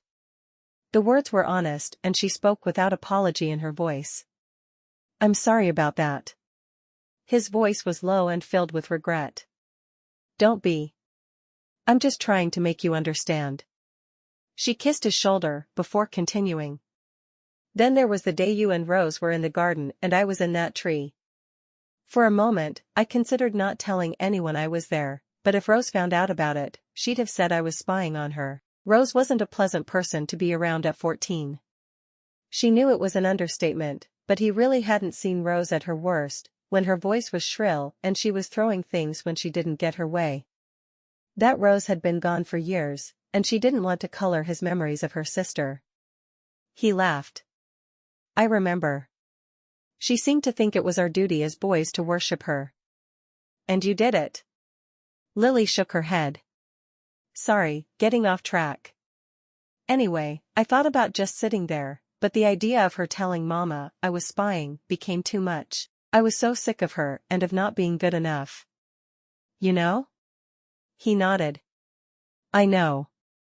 So I took my shoe off and waited until you two were just under the edge of the tree, and I let it fly. I wanted nothing more than to hit my snotty sister in the head with it. She shrugged. And I hit you instead. The only boy that was courting her that I had any respect at all for. She sighed, still regretful that she'd hit him and not Rose. He grinned. I thought it was hilarious. Especially when you admitted you were trying to hit Rose. And then I fell out of the tree on top of you. I was mortified. I had never really touched a boy before except to tag someone out while we played baseball. So there I was lying on top of a boy and feeling things that surprised me. I got up and you were so nice about it. Rose ran to tell on me, but you made it very clear you didn't mind a bit. Daniel grinned. Even at 13, you had some nice breasts happening. She stared at him in shock. You weren't supposed to notice that. She had always been slim, but her breasts were more than enough. I was a boy. Of course I noticed that. He reached over and cupped one of her breasts. They're even nicer now, though. She blushed. Stop that. She pushed his hand away as she tried to remember what they'd been talking about. So when you didn't yell at me or get ugly with me for falling on you, I stood there looking at you and decided you were the only man I'd ever love. She sighed. Yes, I know I was 13, And I wasn't about to stop wearing pants everywhere and acting like an absolute hoyden, but I watched you and knew I wanted to marry you. Her voice was soft as she admitted how she'd felt for so long. He looked at her in the dark, startled. That long ago? She nodded. And you spent another 4 years following Rose around like a lost puppy dog. The disgust was obvious in her voice. How could anyone have worshipped Rose the way he had? He shook his head. To be honest with you? By the time she was 18, it was more out of habit than anything else. I'd already begun to notice you. Right after she got married, you started wearing dresses more and putting your hair up. The first time I saw you without your braids, I fell hard. You did not. Her head jerked up from his shoulder and she stared at him in shock. He nodded. I did. I knew then I wanted to marry you, but I wasn't sure how you'd feel about it. He sighed. With your parents' rule of waiting until you were 18 to even court, I didn't feel like I could say anything. You really had feelings for me that long ago? Yes, I did. I waited until about a week before you turned 18 and I went to your father and asked if I could court you. I was really afraid he'd say no and fire me or something, though. He shook his head. But I risked it, because I felt so strongly about you. I was planning on going to your house to ask you if I could court you the evening that I got the letter from your aunt asking me to come to tea. That's when she told me you wanted me to court you. You really did have feelings for me? You weren't just asking to court me so you could get in better with Papa? She still couldn't believe he'd had feelings for her for almost 2 years. I never could figure out why you believed that. I was head over heels in love with you, and you thought I was courting you, so your father would promote me. I seriously thought about looking for another job just so you'd believe me, but it's the only bank in Seattle and I love what I do. I'm sorry I didn't believe you. Her voice was small. I forgive you, but why? What was it about me that made it so hard to believe I loved you? He made it clear that he truly didn't understand. She shrugged. I couldn't believe anyone could go from loving Rose to loving me. It didn't make any sense to me at all. I mean, Rose is beautiful and acts and dresses like a lady at all times. I'm not. She didn't list her flaws, because if he couldn't see them, then she wasn't about to point them out. He kissed the top of her head.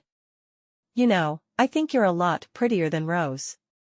And you suit me so much better than she ever would have. I like spending my days off fishing. She'd have complained every time I wanted to go, because she would have thought I needed to spend my time off with her. You just go with me. Lily laughed. I love to fish. I know. He looked around for a minute before asking. Can I ask you something else? Sure, anything. She frowned at the tone of his voice, almost afraid of what he was about to ask. Why did you start wearing girls' clothes all the time and tell me you didn't want to go fishing anymore? You kept sending me jewelry and perfume and flowers and even fabric. How could he not know? What does that have to do with anything? I thought if I sent you gifts, you'd realize that I married you because I loved you and not because I wanted your father to promote me. Lily sighed. Okay, but why those gifts? They were all so girly that it made me think you wanted me to be just like Rose. So I tried to be just like Rose. And failed miserably as usual. He shook his head. Are you serious? I didn't know what the right gift to get my wife was, so I went with suggestions from friends. He looked down at her in wonder. What did you want? A fishing pole? Yes. A fishing pole would be a fabulous gift. Perfume? Not so much. She shook her head. I don't want to be like Rose. Rose is boring. He laughed. I don't want you to be like Rose. His lips dropped to her ear. Your sister bores me, too. Really? Her eyes met his in the darkness. Was it possible he was telling her the truth? Really? He stood up, taking her hand and pulling her into the house. Where do you think you're taking me? She grinned at him, having a very good idea where he'd take her, because he dragged her off to bed at every opportunity. He laughed. To bed. I want to show you how boring I don't think you are. She giggled. I kind of figured out you liked that aspect of our relationship, so you want me to stop showing you how much I like it? He had pulled her halfway up the stairs, before stopping to look at her. Really? She gripped his hand tighter and led him up the stairs instead. Not at all. You can show me every day for the rest of our lives. Much later she was snuggled into his side, feeling very satisfied. So, what should we name our son? I'd always thought I'd name a baby Fred, after my father, but Rose beat me to it. She hadn't thought about names beyond that, so it was good she had a parenting partner. He stroked her hair, unable to keep his hands off her, as usual. I want a girl, but if it's a boy, how would you feel about naming him Bartholomew? For my father? She sat up and looked down at him. I'd like that a lot. She knew it would mean a lot to him, so whether she liked the name or not, it would be his. He smiled, gathering her close again. And if it's a girl, we need to pick up the flower names where your mother left off. She groaned. No more flower names. I always felt so stupid having flower names with my sisters. She hated the idea of giving her girls flower names. I'm thinking lilac has a nice ring to it. Bartholomew is fine. Lilac is out of the question.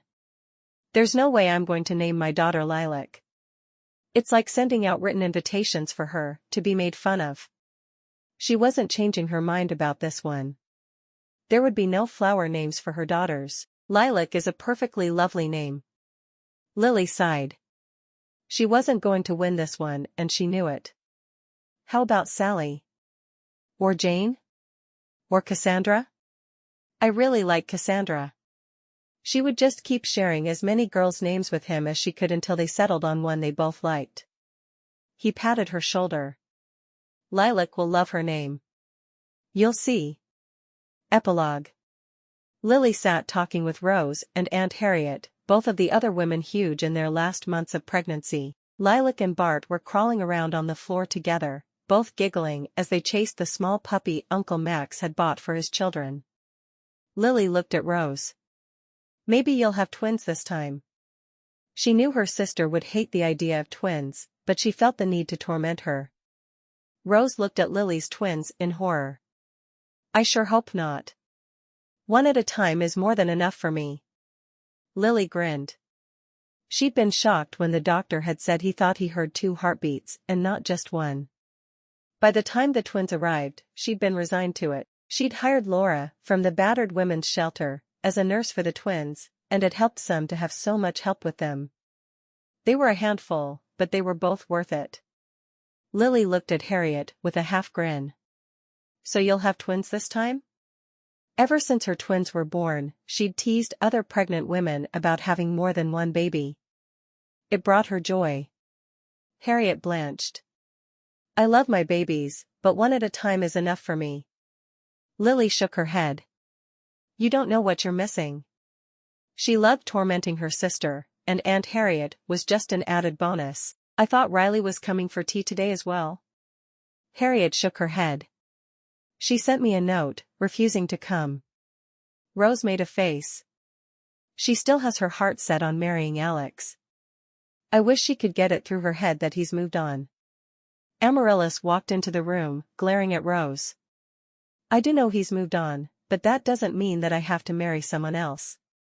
I can stay a spinster for the rest of my life. She sat down heavily on the sofa, beside Harriet.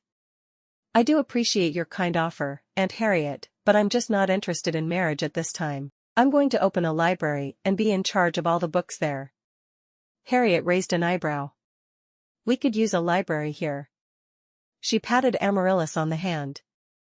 You just let me know when you're ready. Amaryllis shrugged, taking a cookie off the tray that was offered. I'll be content with my books for the rest of my life. She folded her arms across her chest and glared at her sisters as if daring them to say more. Lily shook her head. I understand. I wouldn't have married anyone but Daniel. No reason in being miserable just so you can have a husband. Books will be my babies. Her eyes stayed on the twins, though, as if she couldn't drag them away. Lily watched her sister watch her babies, and smiled to herself. She'd change her mind soon. There was no doubt about it. She couldn't help but wonder what was going on with Alex, though. He'd seemed so in love with her sister. She shrugged, turning her attention to one of the cookies. Rose stared at Amaryllis. "You'll make a great librarian." To sign up for Kirsten Osbourne's mailing list and receive notice of new titles as they are available, click here.